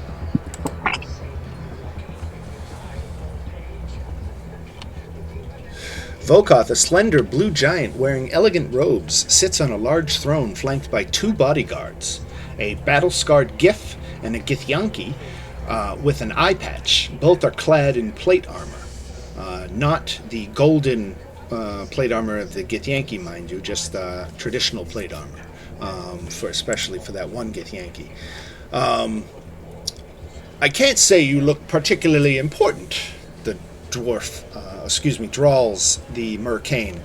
So speak and don't waste my time. Can we get the princess up here? She's important. Right. Well, let's get you all into the room. We got the princess here. We got Warwick. I'm going to hang towards the back. Yeah, I need the princess and Warwick to help me explain the situation. Because I missed your intro at the beginning. Talking about who this guy is and what our objective is. Right. So, Vokoth is a Mercane, and the Mercanes are interstellar merchants. They deal a lot with selling Spelljammer helms and other rare magic artifacts. And this system that you're in, Doom Space, the planets are slowly collapsing into the black hole at the center. Vokoth, with his considerable resources, charitably evacuated a lot of people from these planets as they were dying and got them to relocate. And there who are the different factions now. These factions are quarreling with each other, but they all are kind of beholden to Vokoth. So while they all fight each other, they are all very eager to stay on his good side, as he can, get them supplies, weapons, ships, for fighting each other. So, he saved them, set up a war, and feeds the war. Maybe he didn't set it up, but he certainly doesn't mind profiting from it.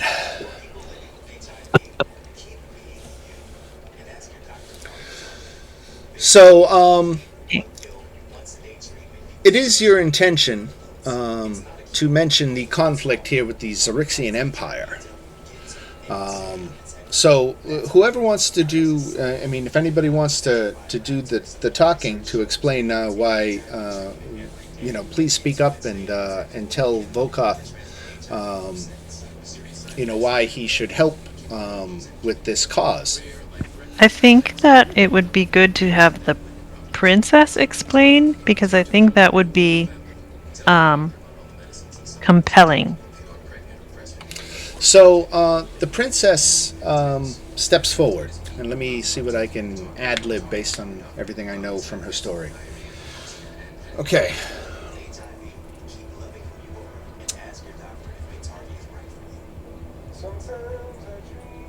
My father, the Emperor Zavan, lays dying, and my twin brother Zelith schemes to steal the throne that we were meant to share together.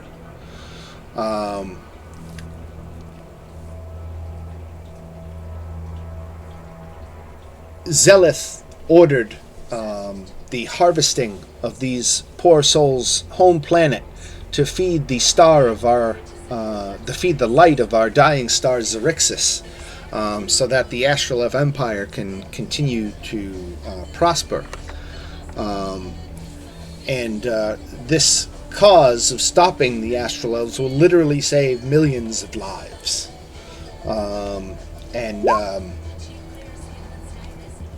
And she says her brother is can't be reasoned with, and he sent her off to die.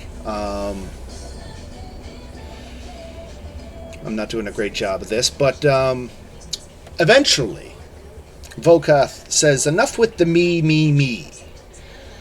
And with a mean glint in his eye, he adds, "I'll arrange a private meeting for you with the faction leaders if you can survive 3 battles in my arena, with no rest between them.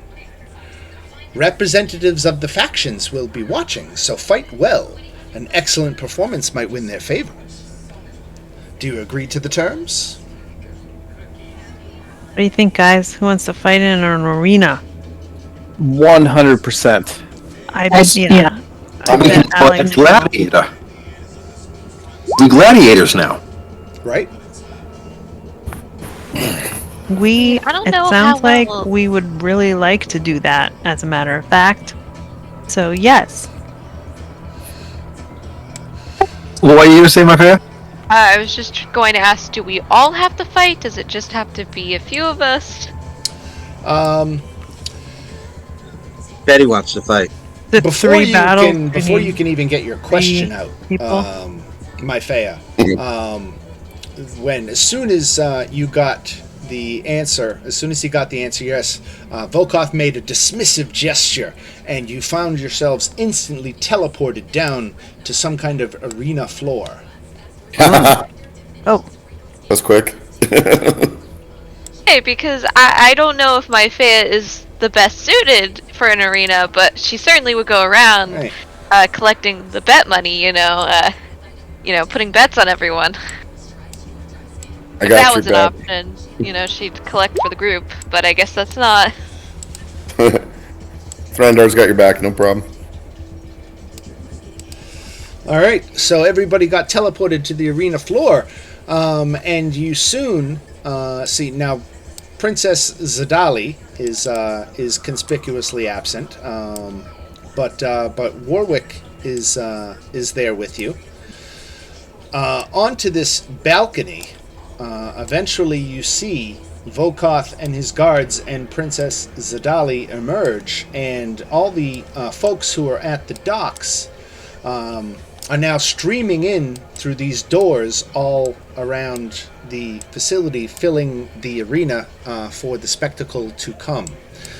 So you have hundreds and hundreds of people of all species who are now gathering and looking forward to hopefully what will be a thrilling arena battle.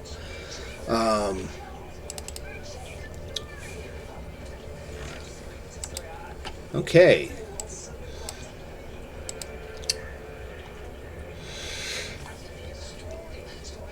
So, the crowd begins cheering in anticipation of the spectacle to come, and Volkath acknowledges the throng from his private balcony.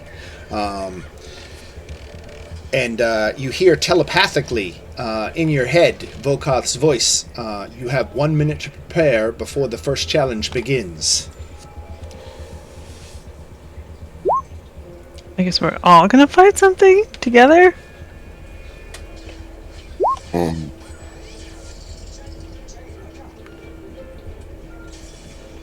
Betty is ready to go.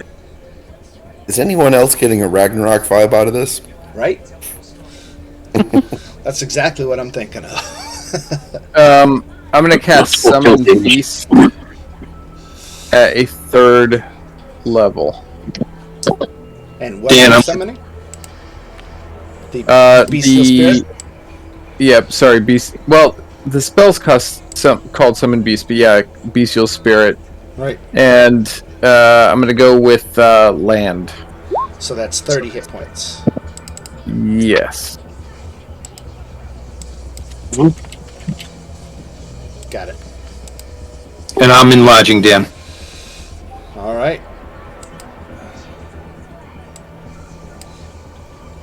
Oh, sorry, it's 30. It's 35, Dan, because I cast it at a 3rd level Okay. spell. 35. I'm assuming there's no, like, anywhere to hide. It's just plain open, right? So let me see. I read this somewhere. It's like a sandy floor. Okay. So, like, True Gladiator style. Gotcha. Right, right. Where did I Do we know where the whatever it is we're fighting is going to be coming from? No, but let me come back here. I figured area 1. So the arena is a 60-foot high octagonal chamber with a crystal dome overhead. The floor is blanketed in sand with a few broken, unusable weapons and chunks of stone here and there. The stone balcony circles the room 30 feet above the floor. The balcony is where spectators congregate to watch the battles. 20 feet higher than the main balcony, 50 feet above the arena floor, is the private box where Volkoth watches the contests, flanked by his 2 bodyguards. An ornate throne sized for the Mercane is situated there, with 2 smaller chairs on either side for honored guests, and that's where Zadali is now sitting. Mounted to the underside of Volkoth's private box, visible to creatures on the arena floor, is a mirror.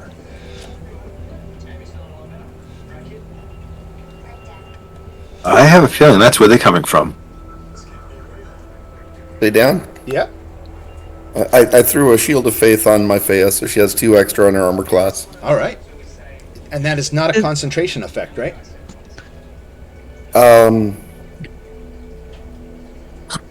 It has concentration up to 10 minutes. Okay, so you are concentrating on that. And Dan, I'm concentrating on the Bestial Spirit as well. Okie dokie. Yeah, I already marked myself concentrating. Does there I'm seem not to be concentrating. any other doors or entrances? There's just that mirror. Just the mirror, right? Yeah. Yeah, then yeah, I'm going over here. All right. So 1 minute is about to expire. You all ready? And I waited to the very last second to cast that spell. Very good. All right. With that, let me do this real quick. I can't do it real quick, can I? No. All right. Never mind. All right. We're gonna throw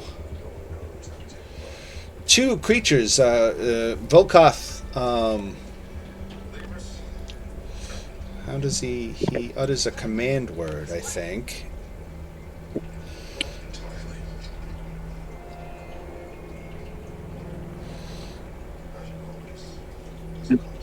Let me come back and read what it said. Sorry. That's space.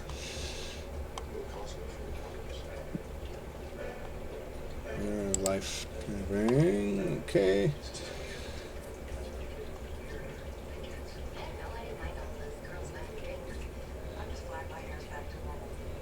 Okay.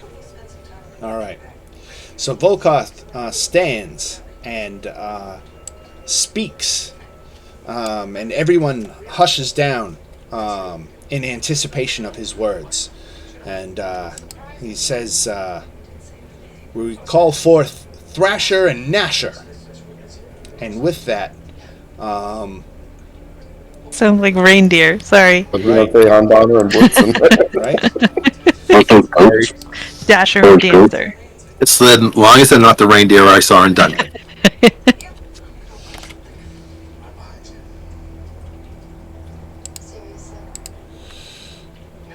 Oh wait, I don't have to pull these out of here. They're already on the table. I've just got to grab them from over here. Okay. So appearing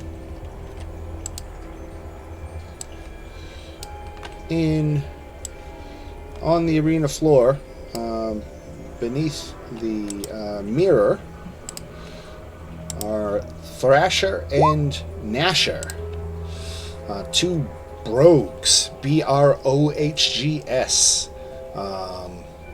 They stand 15 feet tall, have burnt orange skin, and look somewhat befuddled as the crowd screams excitedly. So the brogues are going to have disadvantage on their initiative rolls as they hear the sudden shift to their new surroundings. So you can all roll initiative, and these guys will roll initiative at disadvantage. Okay. Doesn't matter against my roll. Oh, where are we?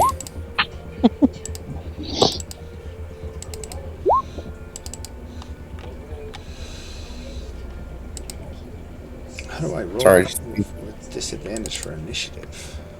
Trying to see the tokens. Okay, I see Betty Nas.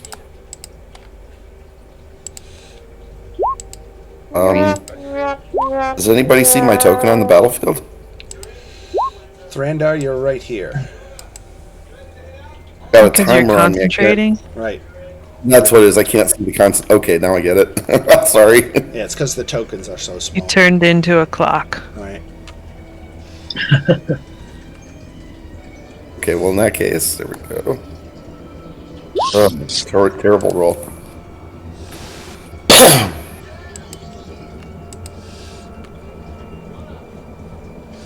What happened here? I rolled initiative. I selected the tokens first. How come I see nothing in the turn order? Oh, there it goes. Okay. It's running the same thing. Alright, Thrasher and Gnasher got...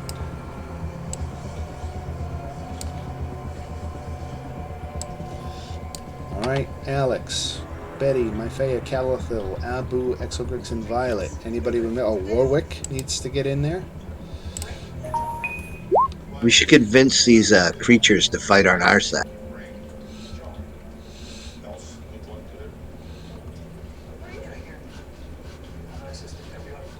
Make it happen, bud. Exogrix, Thrandar. The bestial spirit goes on your turn. Calathil? Oh, sorry, on mute. Yes. Alright. So it doesn't need its own initiative. The No. homunculus goes on your turn, Alex, so it doesn't need its Yes. own initiative. Okay. Alright, Violet, you get to act first in this fight versus Thrasher and Gnasher. The crowd is going wild. They're a crowd favorite. What would you like to do? What are these things? Do we recognize what these are? Let me see if I can get a handout for it. I do have a handout. They look like fat chocobo. Oh, Totally different. okay.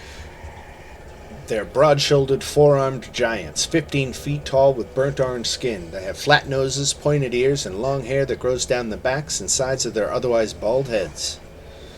They wear simple garb and like to hurl heavy rocks. Ew. Are there rocks around? Are there rocks in the arena? There sure are. Oh. Sure are. Looks That's like not they good. like their alcohol. Yeah, there you go. Exelgrix posted Goro from Mortal Kombat. That's not a bad analog. Oh, jeez. Okay. Oh, jeez. That's what I these things look guess. like. Yikes. And a lot taller. Right. Let's see.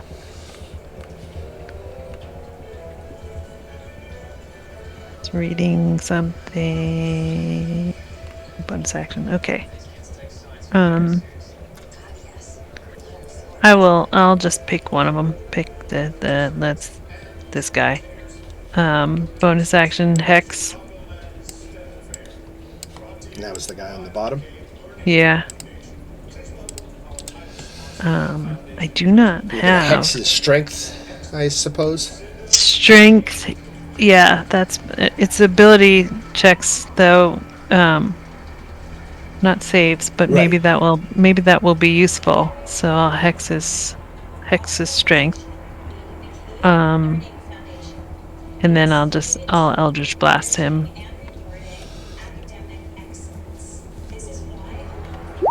Blast. 21 hits for 12. Let's see the Hex. So 18. And 17 hits. For 12 more. So 30. Not bad. Okay, and then let's see. I'll back up more. 1, 2, 3, 4. All right, Warwick Again. for his... Whoops, that's not where I I'm meant sorry. to go. I got shifted. Just back, all the way back. Warwick is going to make 2 musket attacks. And miss on both of them. Exelgrix. Alright. I'm going to actually move up closer.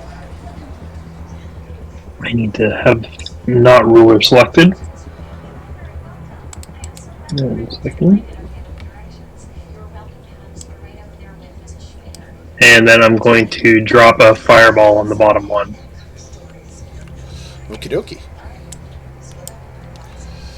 And I'm going to use my important roll of 10. So he fails. So he fails. 34 points of damage. All right. Nice. Good chunk That's it. out of him. Yep. That portent is awesome that you can just dictate people Yeah. fail to save. Yeah, it seems kind of ridiculous, doesn't it? Right. Abu.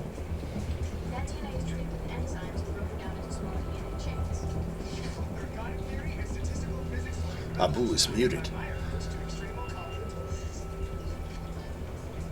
I am talking to myself. Sorry about that. Alright. So the one that's hurt, what's the purple dot on them again? The Hex. Oh, that. It's Violet's Hex. That's what. And these spaces are 20, you said? Or are they 5? The squares on the The board? squares on the map are 20. Each token is 5. So if I wanted to move 40 feet, it'd be two squares, right? Or just select your thing and hit, the arrow key 8 times. Does that work? That's I did not know you could do that. Yep.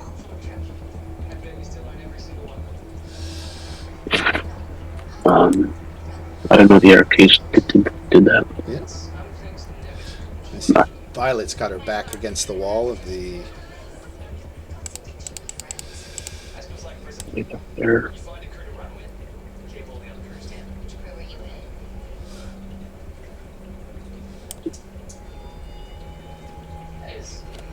Guess I would take the short bow on the one that's hurt. Okay. Short bow, 22 hits. Sneak attack damage applies, so 18 points of damage. Alright. And that's it. Okay. Nasher gets to go. Nasher is going to make 4 fist attacks against Alex. 21. 16, 13, 17, 22 hits for 16 damage.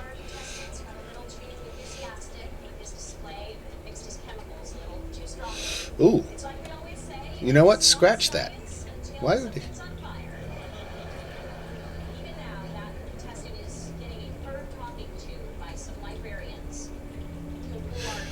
Okay, yeah, no, that wouldn't be good, but maybe the other guy will do that. All right, so yeah, 22 hits for 16 bludgeoning on Alex. And then we go to Calathil. Okay, so bonus action, she's going to assume the starry form of the chalice, which gives me that extra bonus on healing for 10 minutes. Her action is she's going to go ahead and cast Guiding Bolt on Sergeant Begiff. Wait, no, that's not. Whatever. Anyway, this one down here. All right. 12.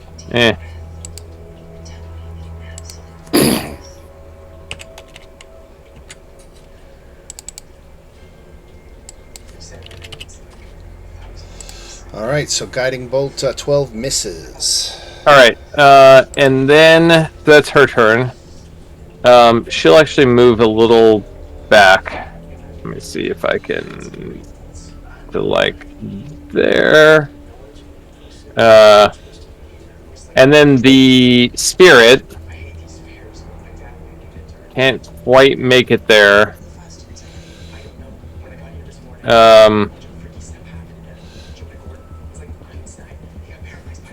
Actually, the spirit will run in this direction, and I think the like roll 20 distance indicator is not really working on this map, Dan. So is it not?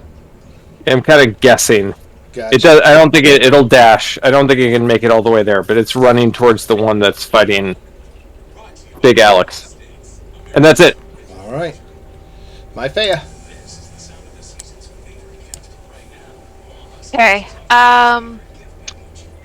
I'm going to move because I don't want to put us in like, a cluster.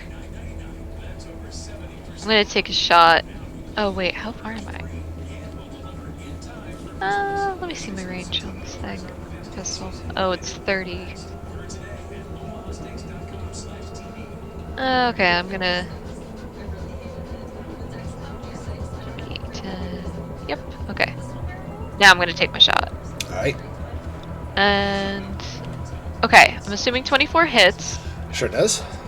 And I'm gonna add my where's it? I'm gonna add a Whales of the Grave to that. So 31 wasn't enough for you? You're gonna add 7? Yes, these are big scary guys, okay? I'm a tiny little bunny rabbit. 38 points of damage. Very nice. From that tiny bunny rabbit. Right? Betty.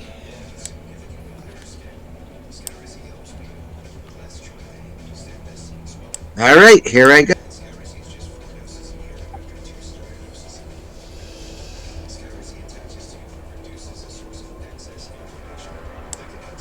And I'm done.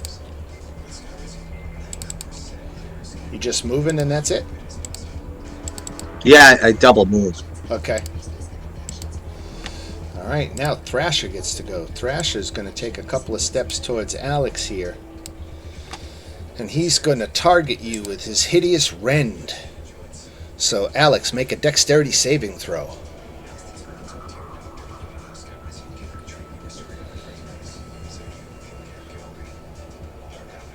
Okay, you have failed, so you become grappled. Ooh. You are grappled by this, by Thrasher. Until this grapple ends, that rogue can't make fist attacks, can't make rock attacks, but you take 8d10 plus 5 bludgeoning damage at the start of each of its turns. Jeez. Yikes.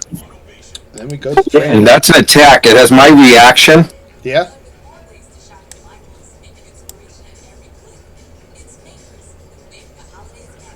No save.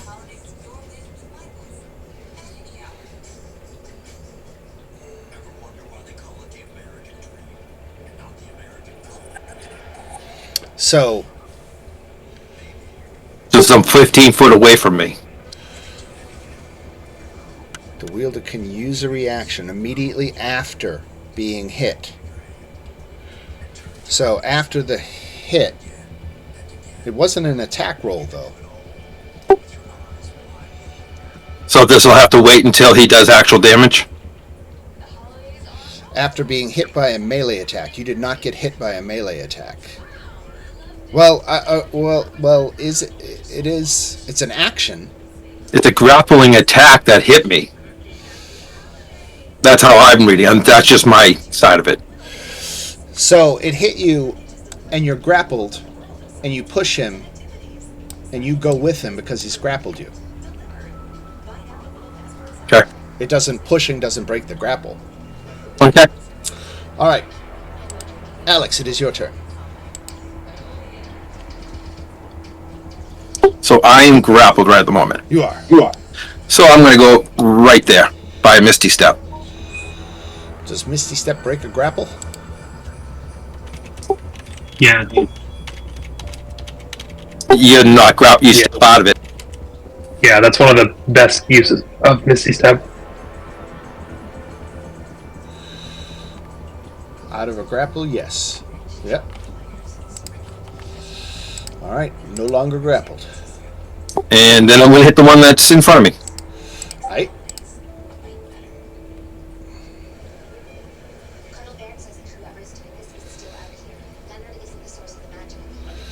$15 hits for 9 points of damage.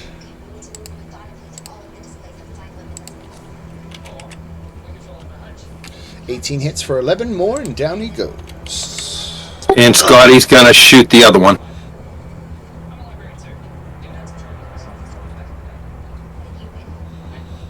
And he's going to miss.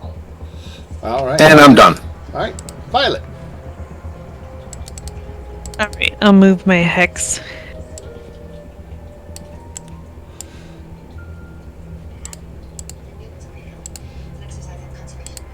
Um,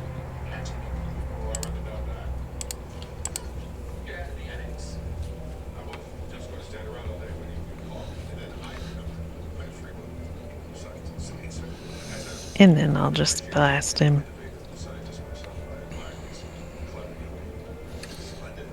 That misses. That hits for 13. And hex. 2 15. more. All right. That takes us back round to Blastomoff, who... Did Thrandar go? Thrandar's asking if he had a turn. Did we Yes, say I don't goodbye, know. Thrandar? I never heard my name come up. I'm at the bottom of the next round, and it looks like we... Yeah, it looks like Whipped you should around have the gone other. between Thrasher and Alex, right. All right, so let's squeeze Thrandar in right now. Thank you. I was like, what happened? All right. Question for you real quick. Mhm. My understanding is there are rocks around these, and that one guy cannot attack because he's holding somebody? He was. He's not holding them anymore. I see. I have an ability in here called telekinetic movement. Okay. Basically, it says that he can move an item up to 30 feet. And I have a question for you, because what I'd want to try here, if he can move the rock 30 feet in the air and drop it on the guy, would that be considered an unarmed strike for aiming purposes? I would wonder why you would do that when you must have so much better options Thematic? and attack it. Well, I'm thinking because if you lift it 30 feet above his head and drop it, wouldn't it do like 1d6 for each 10 feet falling damage? I don't know offhand, but I'd think of something to equate for a few points of damage. I was just thinking that it would do like 3d8 or 3d6 points of damage if I I, mean, how dropped it big on of a his rock can you move with your telekinetic thing? I mean, That's a good question. what's the weight limit? Usually there's a weight limit or something. It just says... let's see, what does it say here? Because I didn't see a weight limit. That was a good question. When you are another creature, you can see... movement, Another movement. creature you can see. So let's say creature, probably. I'm sorry. No, I'm reading the wrong thing here. I'm sorry. I can't hold a thought. I'm so sorry. It's because the first time I've ever tried it. All right.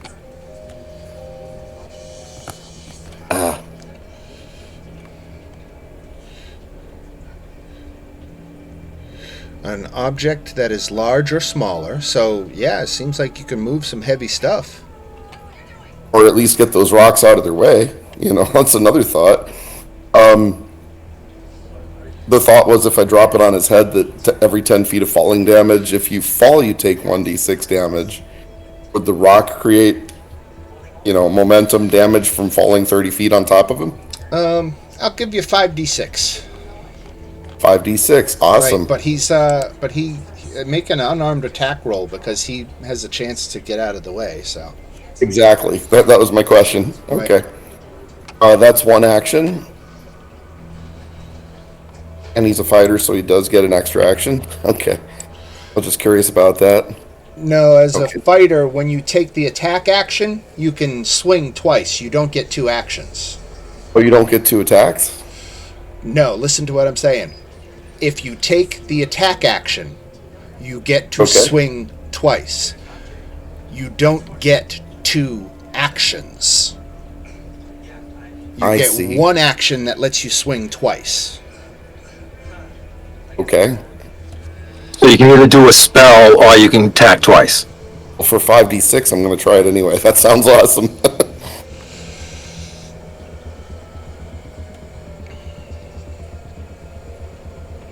Not quite. All right, so unfortunately it dropped off to the side of him. And we will go to Warwick, who's going to level his musket at this guy. Where is Warwick? Where is his sheet? Here we go. Musket. 21 hits and 10 misses, so he did 8 piercing damage to this guy. And now we go to Exelgrix. Okay, I'm gonna move.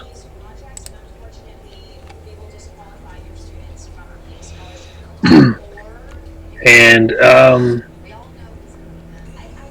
I'm gonna throw a shatter at him. Good one. Remember, you got 3 fights you've got to do without resting, too. Right. Constitution So I'm not trying to use- save. Made it. So Oh, 6 son of points a of bitch. damage. Yep. All right, Abu.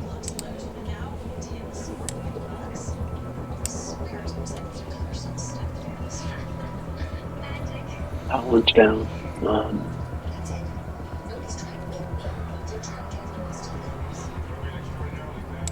70 feet, so another cross shortbow. 14 hits and sneak of damage applies, so 25. Very nice. And that's it. All right. Successful. Nasher is down, and we go to Calathil. Okay. No one amongst my party seems seriously injured. Is that right? Correct. Yeah, I'm only down like my minimal amount. All right. So she will move forward, and she will Sacred Flame the Brogue. Alright. So 15 DC 15 Dexterity save. Fails. 13 radiant. 13 radiant damage. Okay.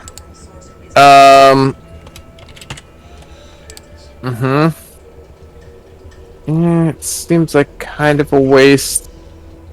She's not going to do that. Alright. So that's her turn, and then the land creature will close with it and attack it. Okay. And no one else is around, right? So it doesn't get pack tactics, I don't think. I don't think there's, Betty Yep, is the all right. closest, but Sounds good. So, roll, please. 20 20? hits. Okay. Alright. So this is going to be whatever this is plus 3. So 14 points of piercing damage. This feels a little, and that's it. 14 points? Yep. 14 points. All right. Myphea. Okay. I gotta get up close, okay. Oh, actually, I don't have to get that far.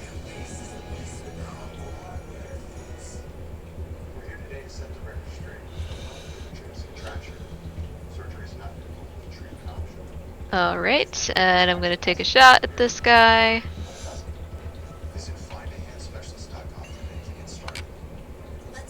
And I'm gonna do the same thing as last time and add another Whales from the Grave. Okay, so that is 34 points of damage. Yep. Ooh, wow. Good gravy, little bunny. We were worried about her. Betty. All right. Here.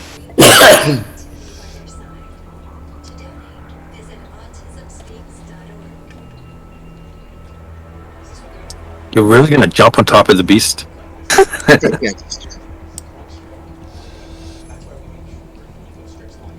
All right.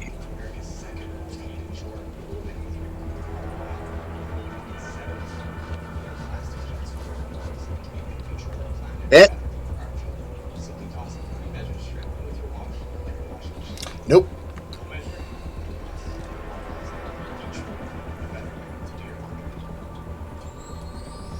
$25 hits. Hit. Yeah. Nice. 7 points of damage. And a 22 hits. For 10. 17 altogether. Very nice. And I'm Alright, Thrasher is going to make his attacks against Betty. I think 2 hits for 27 damage. a mere flesh wound. Then we go to Thrandar. Same idea, but I have a new question. Yes. What if I were throwing my Warhammer at it with that psychic ability or psionic ability? Yeah, just treat it as a ranged attack, I guess. You could use your Okay. dexterity. So just throw it like I normally would, or attack like I normally would, but it's at a range? Yeah. Let's do that. Alright, you hit for 1d6 damage. And he still get his bonus action since he's a war cleric? I don't see why not.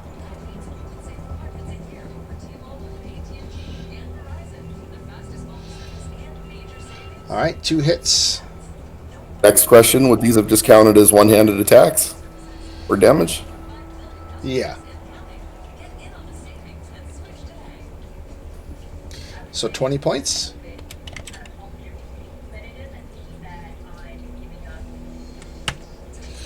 Down he goes.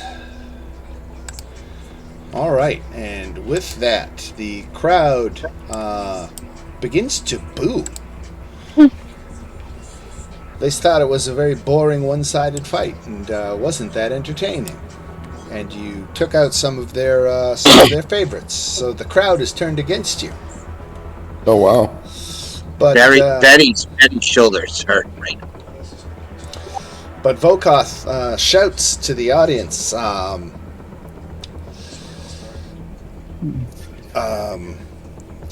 next, we call Brutus and his and 2 scabbers to fight alongside of him. And so with that, out of the mirror that is suspended up underneath the private box that Vokoth sits in.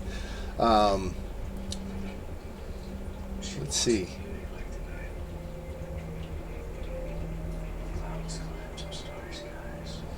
So he calls forth some more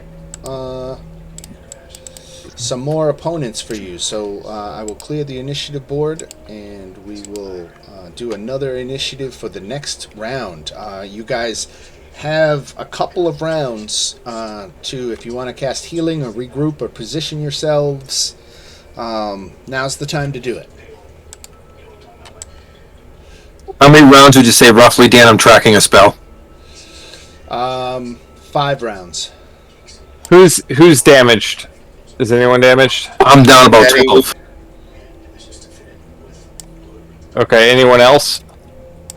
Betty. Okay, so let's see. Calphil will cast Healing Word on Alex, so that's exactly 12, and then Betty will get that amount, 10. So 10 to Betty, 12 to I'll Alex. take.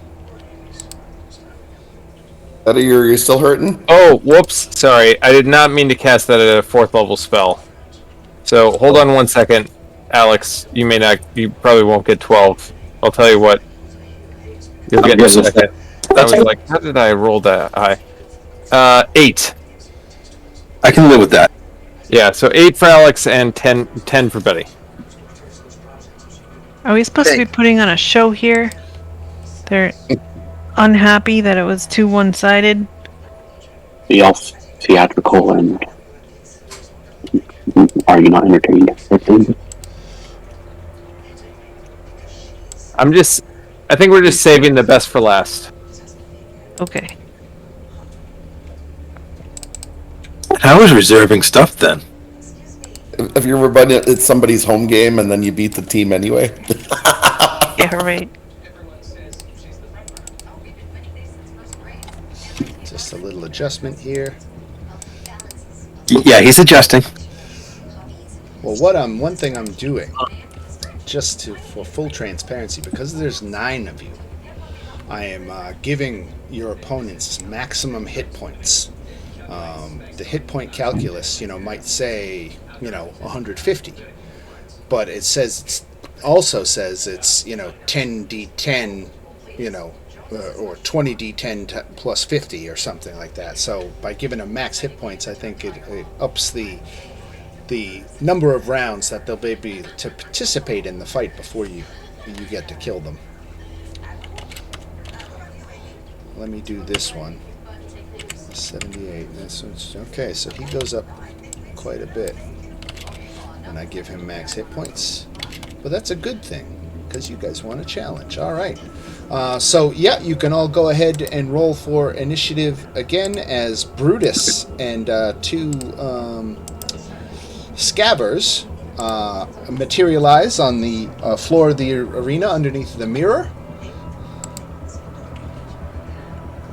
Bring this scrapper to me.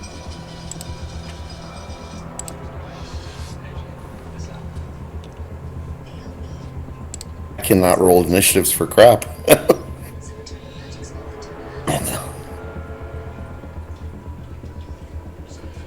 We're missing somebody. My Faya. Oh, sorry. I was stuck on the scroll tool, so it didn't. There we go. All right. No one got the Braveheart reference. All right, Alex, as these creatures materialize, you get the first action. The one in front of me and the one that's below me within 20 feet of each other? It measures out, I would think so. I'm sorry, say again? I am between the one that's right in front of me to the scabber below me. Is that like 20 feet? Yeah, that sounds about right. Because I want to draw fairy fire on them. Yeah, you could hit both of them in fairy fire. All right.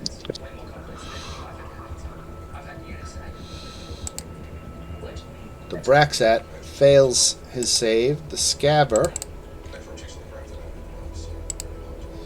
failed his save. And then I'm going to have the homunculus attack the one in front of me. Alright. And that's at advantage now, right? Yeah, let me put the dot on him for fairy fire. And that's a concentration effect? Yeah, I'm going to have to drop the enlarge. Right. I had already made that decision. Alright. Enlarge dropped, fairy fire active. And...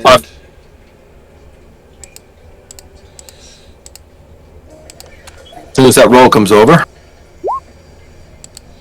Alright, force strike. That's from the homunculus against the Braxat? Yes. Alright, so 9 points of damage. Yep. All right, and that is Alex and his pet, and we go to Violet with her back against the wall of the arena. Yeah, okay, she's gonna move up.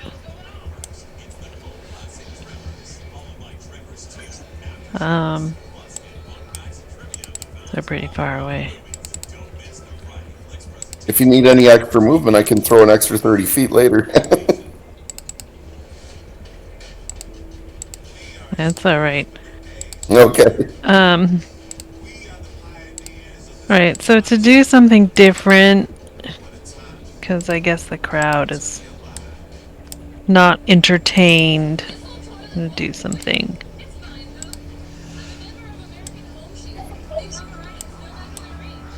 I want them to be as bored as ever. You are trying. Watching you are the factions with whom you might find yourself bargaining later. Yeah. Some of them might respond well if you do well in the arena. If we destroy them, it might help. So Violet's just gonna start just kind of throwing in some like superhero moves and stuff. Like everything's gonna just be with a wave and a flourish and everything. I love it. Okay. And let's just like toss a fire bolt, because that's different. At this guy. At the scaver. Okay. So I think that's an advantage if he's got fairy fire. Any attack rolls against them would have advantage. Yeah. Yeah. All right, you crit on the first roll. It doesn't get better than that. So 23 points of fire damage. Yeah. All right. He takes it. Anything else? Not this turn. I'm gonna get closer. All right, this scaver here. Let's see what he does. Wow, this is going to be a theme for tonight, isn't it? All right, so he swims up to you. My fair, he actually flies up to you. He looks like he's swimming through the air. Flying shark. But he comes on up to you and attacks you with his swallowing bite, which 25, ouch, hits. So I actually have a very quick question. Yes. So Thrandur gave me that Shield of Faith. Yeah, Shield of Faith. Right. Is it still in effect? Do I still? What's the duration on Shield of Faith? I think it was 10 minutes, but Yeah, let me check. you should be fine. Okay, I just wanted, just going forward, I just wanted to know as a mental note Right. if I should just get rid of that, because I put it in my name, but I'm like, do I still have that 16? Okay, thank you. That was my main question. And then is he gonna try and swallow me? Yeah, so he hit you for 13 piercing, and you've got to make a dexterity saving throw. I'm gonna give her a d6 from my wheel ability, whatever she rolls. She made it. Totally unnecessary. Not so swallowed. a good weight. Okay. So that is that. And then this one over here is going to swim up onto you, Betty, and try the same thing. 19 hits for 8 piercing, and I need you to make a dexterity save. All right.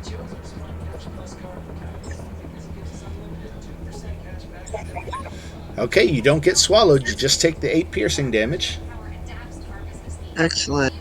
All right, and then we go to Calathil. Okay, we're gonna do the spirit first.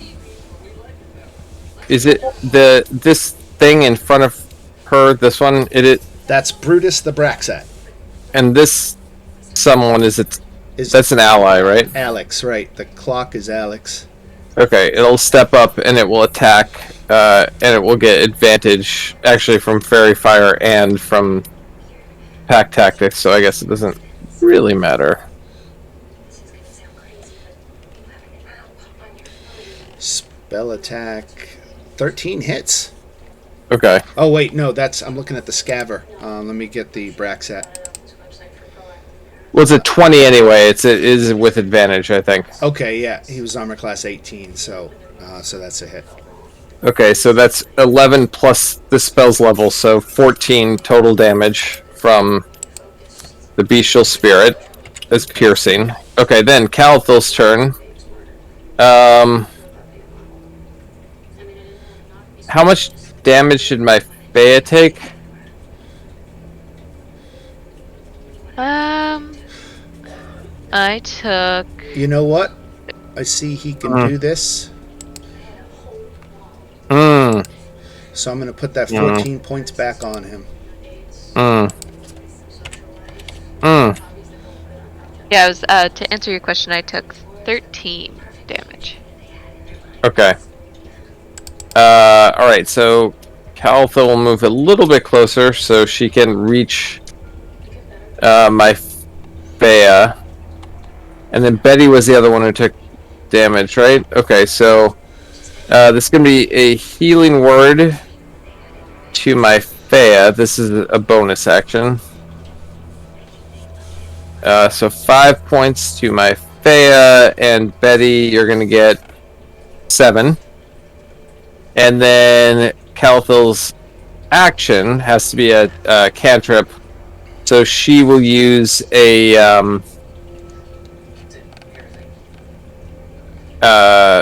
sacred flame on this creature that her spirit is attacking.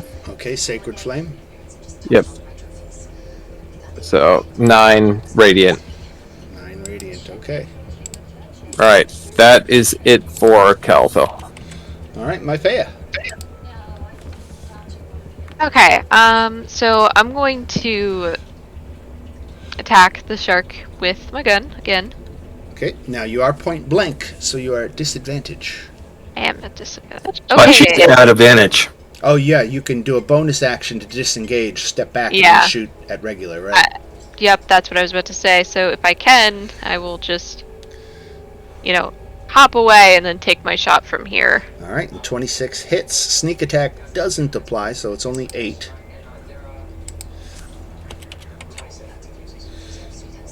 Alright. Anything Well, else? you want to say? if she moved away, she should roll again because she did have advantage because he has fairy fire. Just in case she crits, you're saying? Yeah. Yeah, roll. Okay. Alright, any further away you want to move, or you good there? I mean, let me see. I moved like 15. Yeah, I'm running away. Yep. Boo. Right. Run up.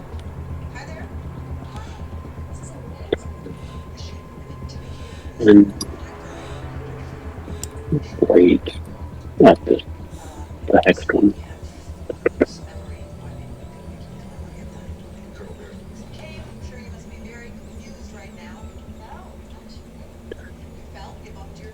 Let's try that again. And who are you attacking? The shark one, this one. I think they're armor class 14. Nope, 13. That hits. Oh, that's expecting. 7 damage. Yeah. And that's all I have. Alright. Betty. Alright, I'm gonna move over. Is that the spot, or can I move close?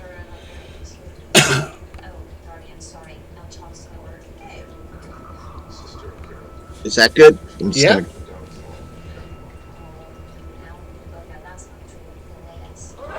Ooh, Betty, a couple of crits tonight. Roll it twice. There you go. So two-handed damage is 17. Okay. And a hit for 7 more. Total of 24. And a third hit is 24 plus 9. So 33 points of damage. Betty, not bad. Alright, I'm done. But coming up now is Brutus.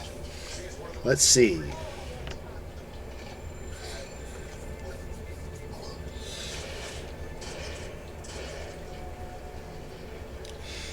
The armor bonus lasts until the start of his next turn, so his armor class goes back down to normal. He's got a great club and acid breath. He's gonna swing with the great club at that bestial spirit, and he crits, doing a total of 34 points of damage.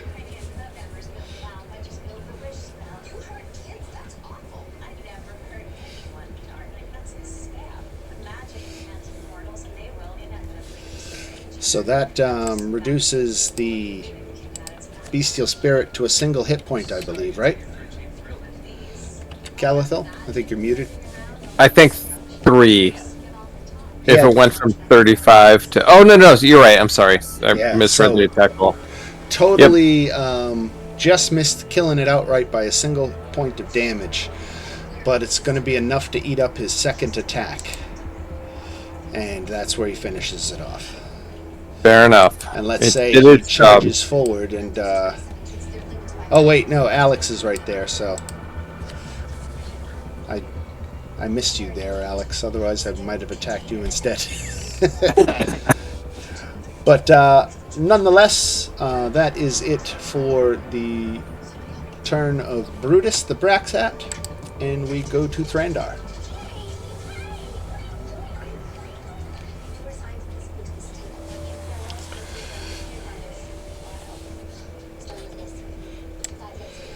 Thrandar, you are muted.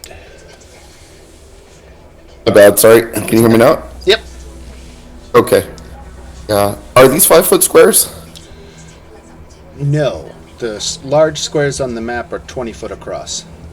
Oh, good to know. Okay. That's why your tokens are also small. I was wondering about that. Yeah, so the total width of this arena is 160 feet. I gotcha. Okay, so in that case, if he's in this square, 30-foot range would still hit this... Oh, shit, what did I just do? I don't want to move that close to this guy. Because that's next to it, right? So this is 20 feet, and 20 feet is 40. Or you can just, if you count the number of spaces you move with the arrow keys, you just move 8 spaces.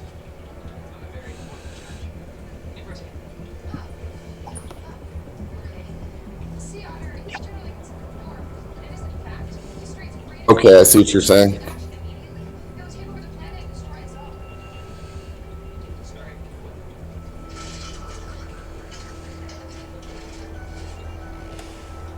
Okay, so he's moving up a little bit, All right? and that should be right at 30 feet for that psionic throw. Right? I've been reading these powers a little bit here because it's the first night using these. Right. It says that the psionic powers don't actually use an action. Interesting. It I'll is. have to read that. It says psionic power strike, no action to add extra damage. It uses what it does is it uses one of my psionic dice. Okay, so that's the thing, and you have a limited amount of psionic dice. Yes. Right. The telekinetic movement lets me do it once per short rest, or I can expend a psionic die for it. So I find that interesting. If I use a die, then I can still throw. Right. And I could use a die to add extra damage to the strike. I don't know if I want to do that, but I like this idea of throwing the hammer and then getting the bonus action on the War Priest feat. The other question I have, since it's not actually using an action, I could still cast a spell as an action, correct? Or a cantrip? Right. Let's do that. Okay, just reasoning it out here, thinking to make sure I'm doing this correctly. So he's throwing the Warhammer, getting the bonus action as a War Cleric. One of them hit, I think. Yep. Okay, so then he's using 1d3 plus 3 plus 1d6 for the psionic damage. And I'll use up one of those die here, just taking it off the sheet. How much damage? It adds an extra d6 here. Let me just roll a d6.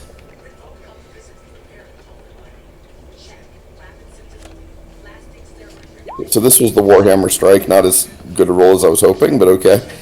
And then he still gets the cantrip. Since he caused damage, he's going to cast Toll the Dead. So 8 points of damage plus Toll the Dead. And he would need a Wisdom save of 14.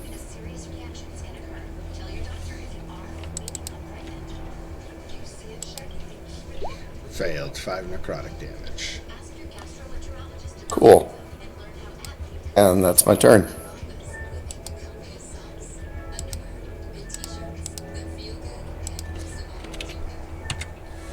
All right, Exelgrix. Alrighty, I'm going to move.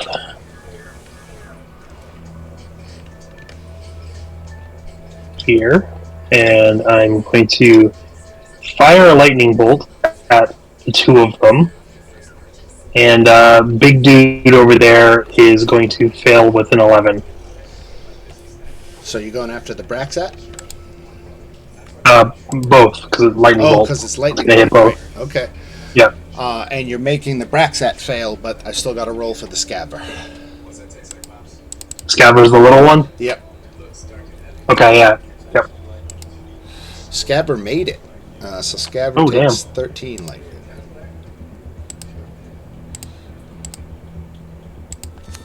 Minus 13. Big fella failed. He takes 27. All right. Lightning bolt from Exelgrix. Anything else? That's it. All right. Back to Alex. I was pretty straightforward at this point.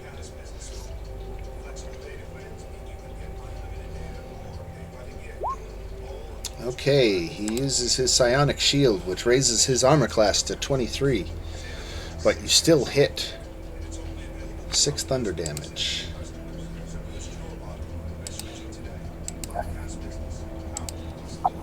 And a crit.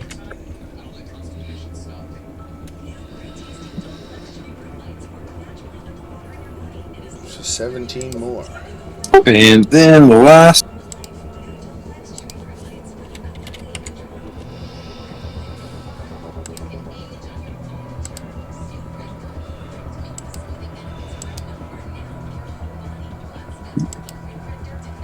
That's the pet on all of that on the big guy.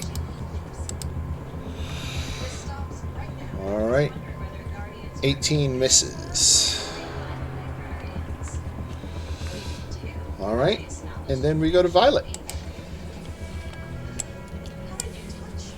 Okay.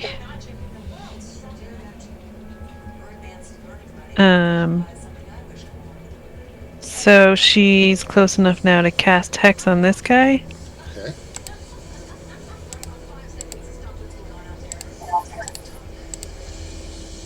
God damn it.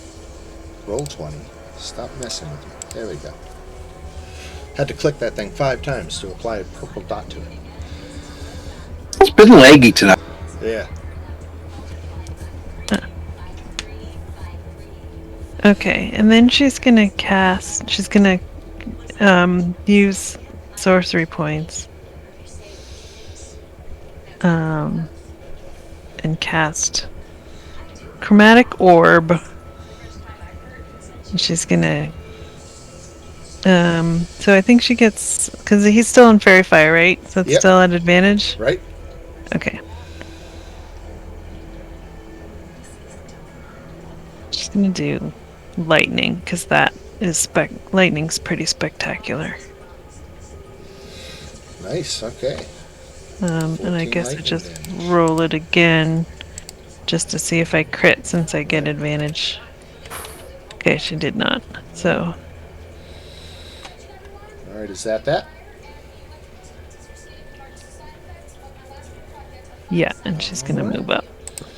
We go to this fish who swims at Thrandar. Swallowing bite on Thrandar. Oh, That's dexterity a miss. save? No. That was a big miss. If he misses, Wait. I don't have to save. Okay. Right. add 2 for Hex. Sorry. Oh, right.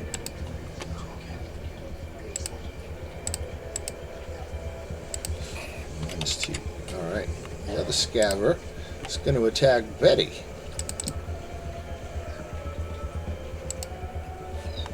Okay. 17 hit. Yeah. All right. Take 11 piercing damage and make a dexterity saving throw. Okay.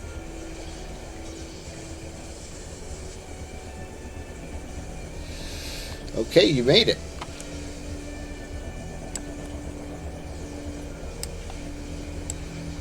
All right.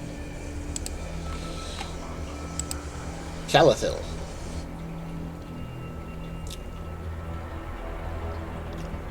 All right. So,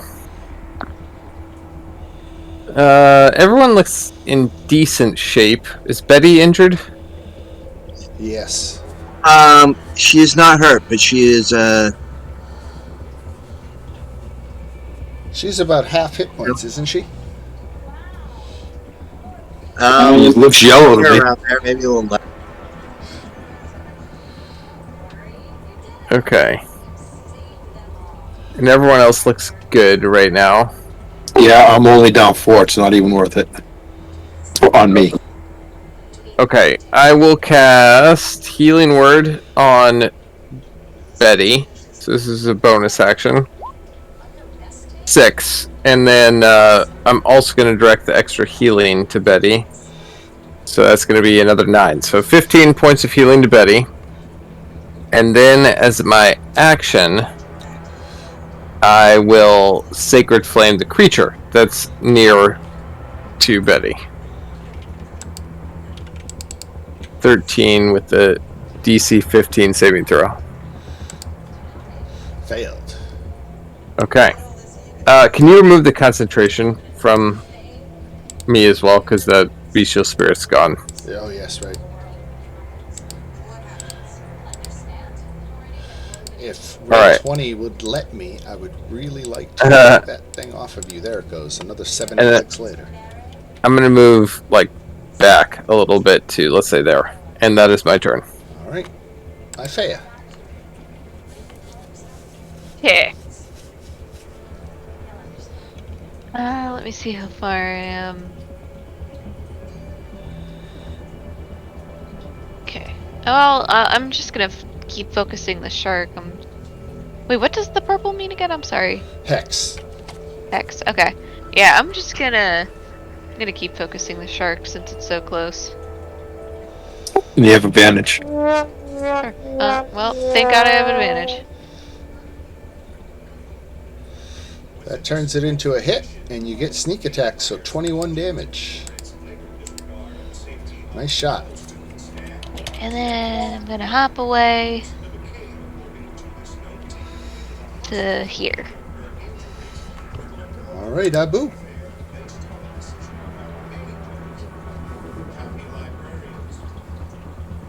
This one, that looks pretty close to dead. Right. 23 hits for 16 points of damage.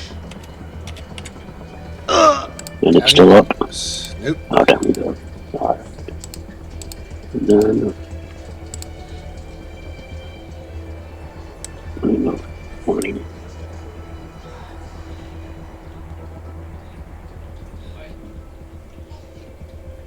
My bonus on the big guy.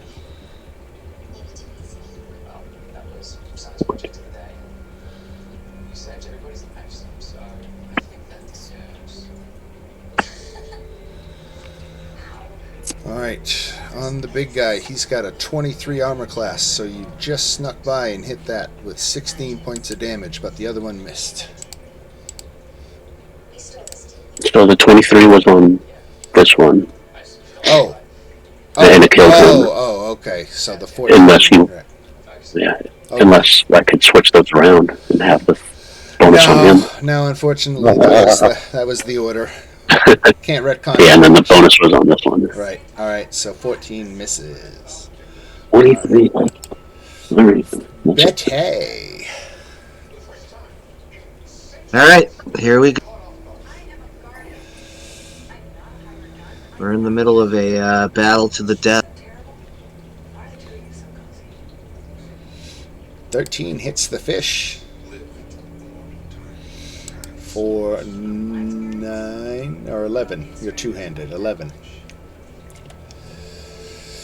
Nah, it's only one hit. Oh, it's only one? Okay, 9. 24 hits. For 12, you're up to 21. And 9 misses. 21 is where she stays. Alright. Now it is Brutus's turn. And he is going to make great club attacks at Alex. 24 hits.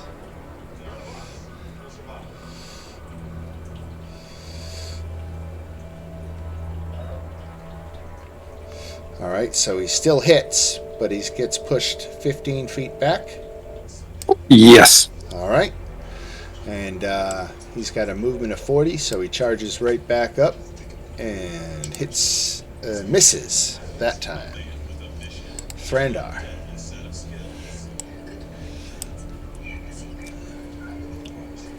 Oops.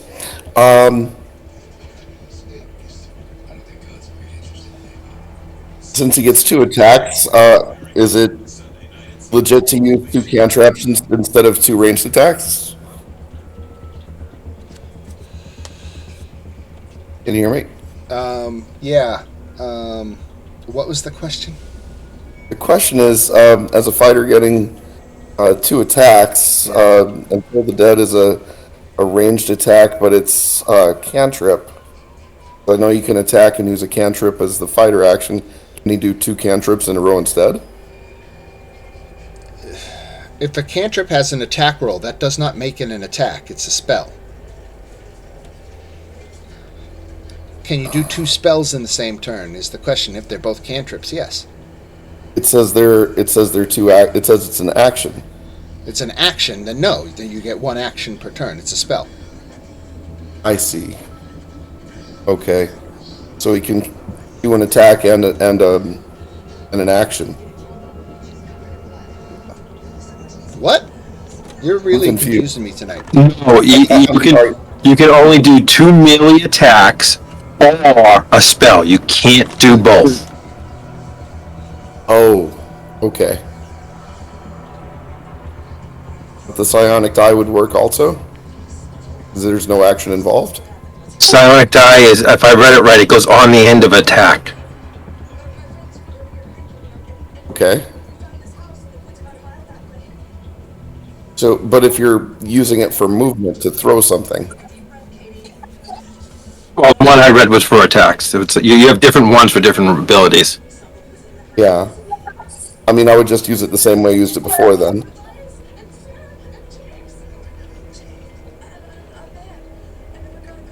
What's your action? Okay.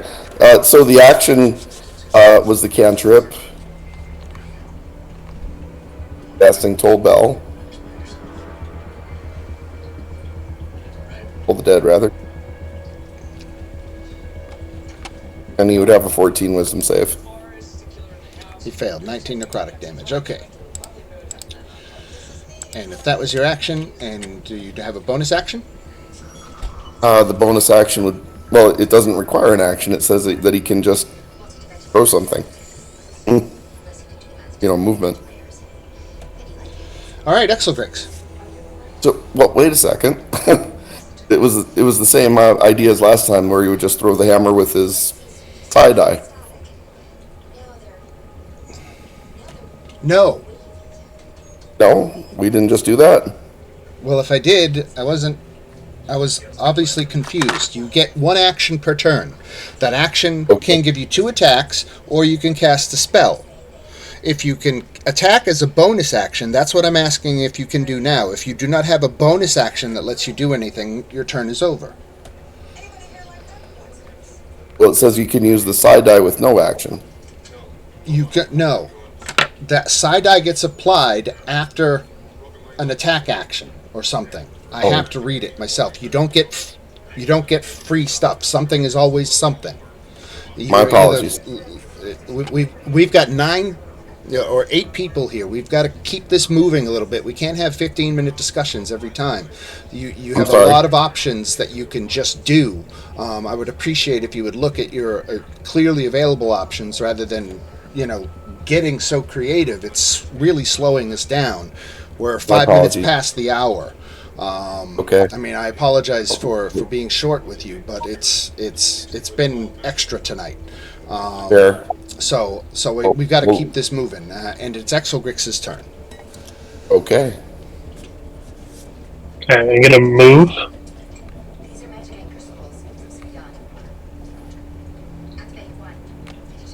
Thing like there. And then I'm going to use something I haven't used before. Use Thunderstep to teleport myself a whole bunch of ways away. All right, 20 hit points. And so that affects both monsters. All right. I can put it up if you want. No, because Thunderstep. No, that's fine. And 20 to this guy. I have to make him have a saving throw. Dexterity. He made it, so he only takes 7 damage. That keeps him alive for a little bit longer. All And then right. that actually affects both of them. Right, and I did. Any creatures within 10 feet. Right, and I'm sorry. What? It affects any creatures within 10 feet Right. of where I was. So I took the hit off both. They both made saves, and they both took damage. Okay. All right, Alex. This is at advantage. I forgot.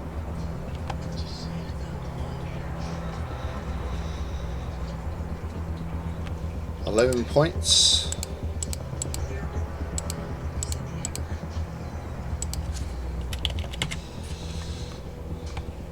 Alright, and the second one for 10 more. You are just chewing through them, and 6 more. Alright, Violet. Okay, so Violet had this guy hexed and he went down. Right. So she's gonna move it to the other To little the other guy. fish, okay.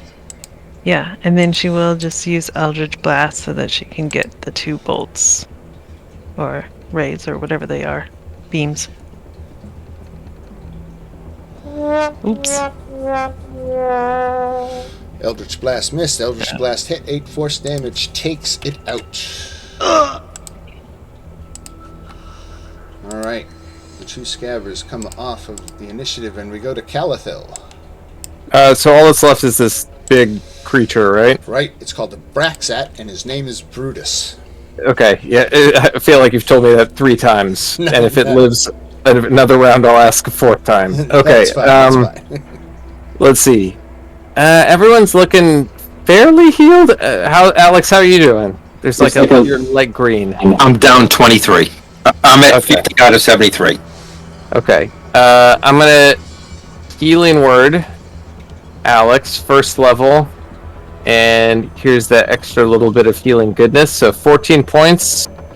And then I will Sacred Flame, the big guy. Alright. Dexterity saving throw for him. Ooh. Doesn't get worse than that. 11 radiant damage. Okay, and that's it for me. Alright. My Fea. Okay, let me just.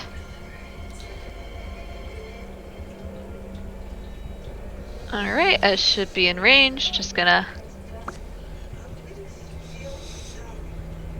pop him. Sorry, I can't see with the little. Who is that? Alex. Okay, it is Alex. Okay. No, I was just curious who was giving me. The sneak attack. Mm-hmm. Yeah. Ooh, because 29. There you go. Alright. Chewing through his hit points. This guy had like 200. Alright, so the one shot. Is that all you get? Just the one shot? Yeah, because I can't use my bonus action to attack again, so. Right.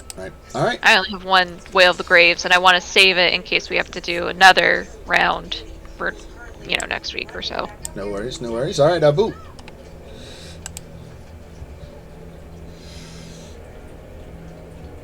Yeah. 13 does not penetrate this one's armor. And then for my bonus, I'm just going to do my steady aim to give me advantage on the next attack. Very good. He has advantage already. Oh yeah, you already do have advantage because of fairy fire, right? Oh, so can I roll again then? Well, you get another attack, right? Yeah. No, but I have advantage on this I turn, see, right? but yeah, 13 missed, so yeah, roll again because it should have been advantage, right? 20 hit? No, 20 misses. He's 23. No, Right. That's Yeah, my bonus attack. he's up there. I don't think I could actually hit him, but... Oh, wait, there you go. Ooh, crit automatically hits either way, so that is... Holy moly. Okay, so 21, 22, 39? Yeah, 39. Right. Oh, all right. Wow. Very fire. Betty.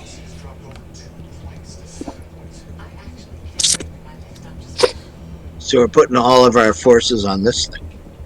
And all your attacks are at advantage. Oh, that's nice.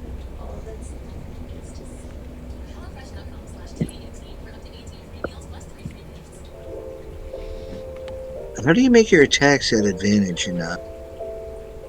Remember, if you hold down Control and click the attack, it'll do it. Sure. There you go. 18 misses. 16 misses. And 17 misses.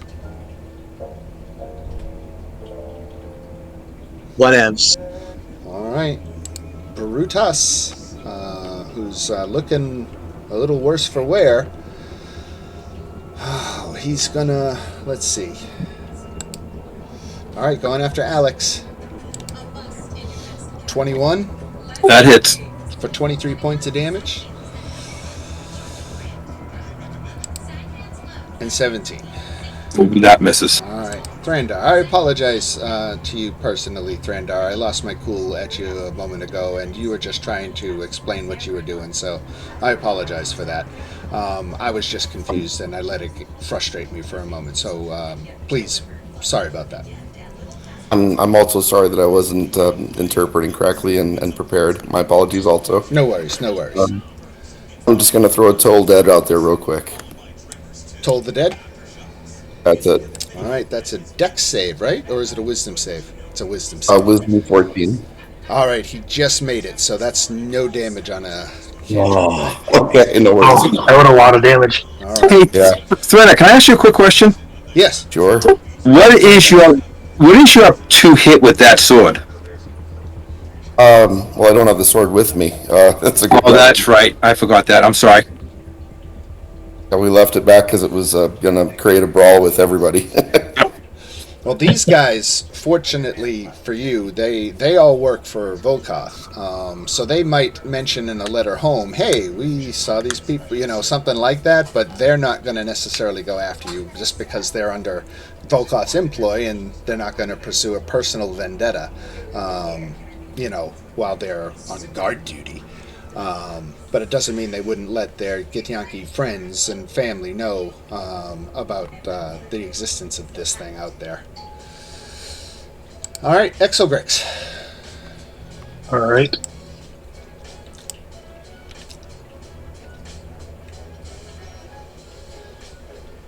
Send a shatter his way. Shatter. This could do it. Constant. No. Come on, come on, Not come on. quite. Not quite. All right, 7 points. Minus All 7. right. And Alex.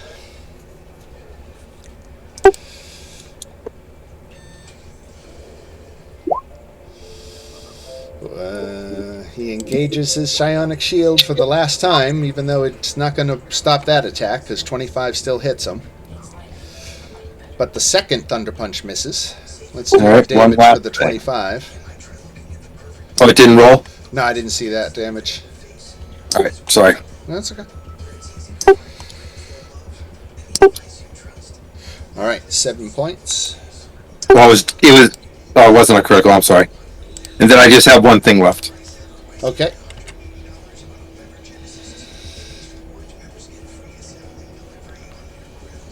Just takes me a second to jump around.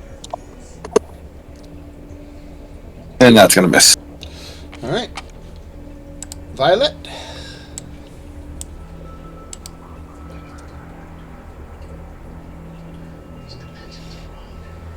Okay.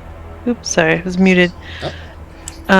Since his AC is so high, I think I'm gonna try to toll the dead. So that's a wisdom He failed it. saving throw. This might do it. Yeah, he had 10 hit points left. Right. So down he goes. So what did he do? Did he manage to... he wounded Alex, and Betty took some points. So the crowd gave you lukewarm applause. It was a little better than the last time, but it was still way too easy. So we'll have to finish tonight with the end of round 2. Well, let's do it. Let's drop in round 3.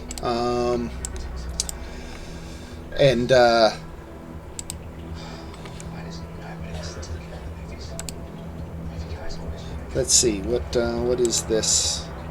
Let me... Betty screams, "Are you not entertained?" Nice. Okay. So the crowd starts chanting, "Gorma, Gorma, Gorma, Gorma." And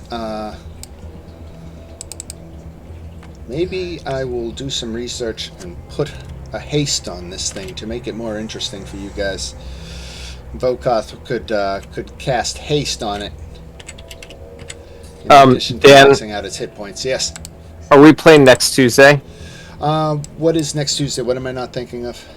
The 20th? It is the 20th. Just getting close to Christmas?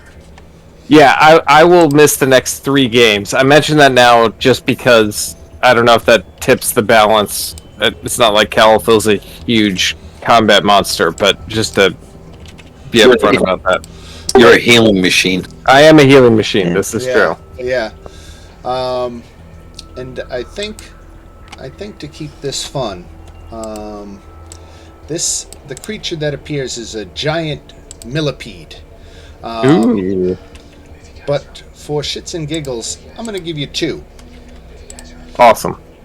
So we'll say Vokoth used a little magic, and one creature came out, Queen Gorma, but quickly another one spawned just 50 feet to the left. So you'll be fighting 2 of these giant millipedes to finish off round 3 of this fight. Nice. All right, excellent. Well, so go ahead. No, I was just going to ask, are we meeting next week? I was going to plan on running the game. One of the great things about having 8 or 9 people in the game is that even if 2 or 3 don't show up, we still got a full D&D party ready to go.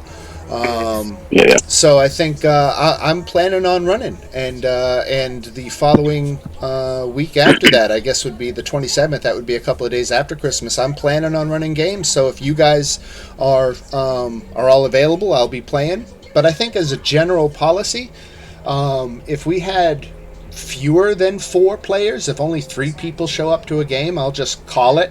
I won't run unless it's at least 4 people. But that seems pretty likely given that we have a pool of 8 or 9 to pull from. So we'll see how it goes. But, I appreciate you letting me know that you can't make it, just so that I don't hold up the start of the game in case I'm thinking you might show up. But yeah, no worries. Enjoy the holiday season. And if I don't talk to you before then in the chat, a very Merry Christmas to you. Yeah, thank you guys, and I totally understand that. So I'll just see you guys on the 10th, and good luck in the meantime. Awesome. I was gonna turn someone into a giant ape for this finale, so that was really gonna be my only contribution. So you could probably do without that. All right. Very good. All right. Any other closing thoughts or anything like that? Enjoy your Christmas, man. Yeah, Merry Christmas to everyone. All right, You too. everybody. To those of you who will be here next week, we will see you then, and enjoy yourself in the meantime. Thrandar, again, I apologize for getting short with you. I shouldn't have done that. But No, that was awesome. I want to look closer at your side points so that I have a better understanding of it. Let's, I'll make that some of my homework. So I'll reach out to you and look at your character. Or do I have your character? I'll make sure you do if you don't. Here, Okay, I'll I be still happy. see Thrandar the Lion-Hearted in the campaign. Right? No, it's no problem. But that way I can take a look and I'll be better able to answer any questions. Okay. All right, everybody, have yourself a good one. We will see you next week. Yeah. Alrighty. Have a good Have a good week. Have a good one. Yeah, Bye bye.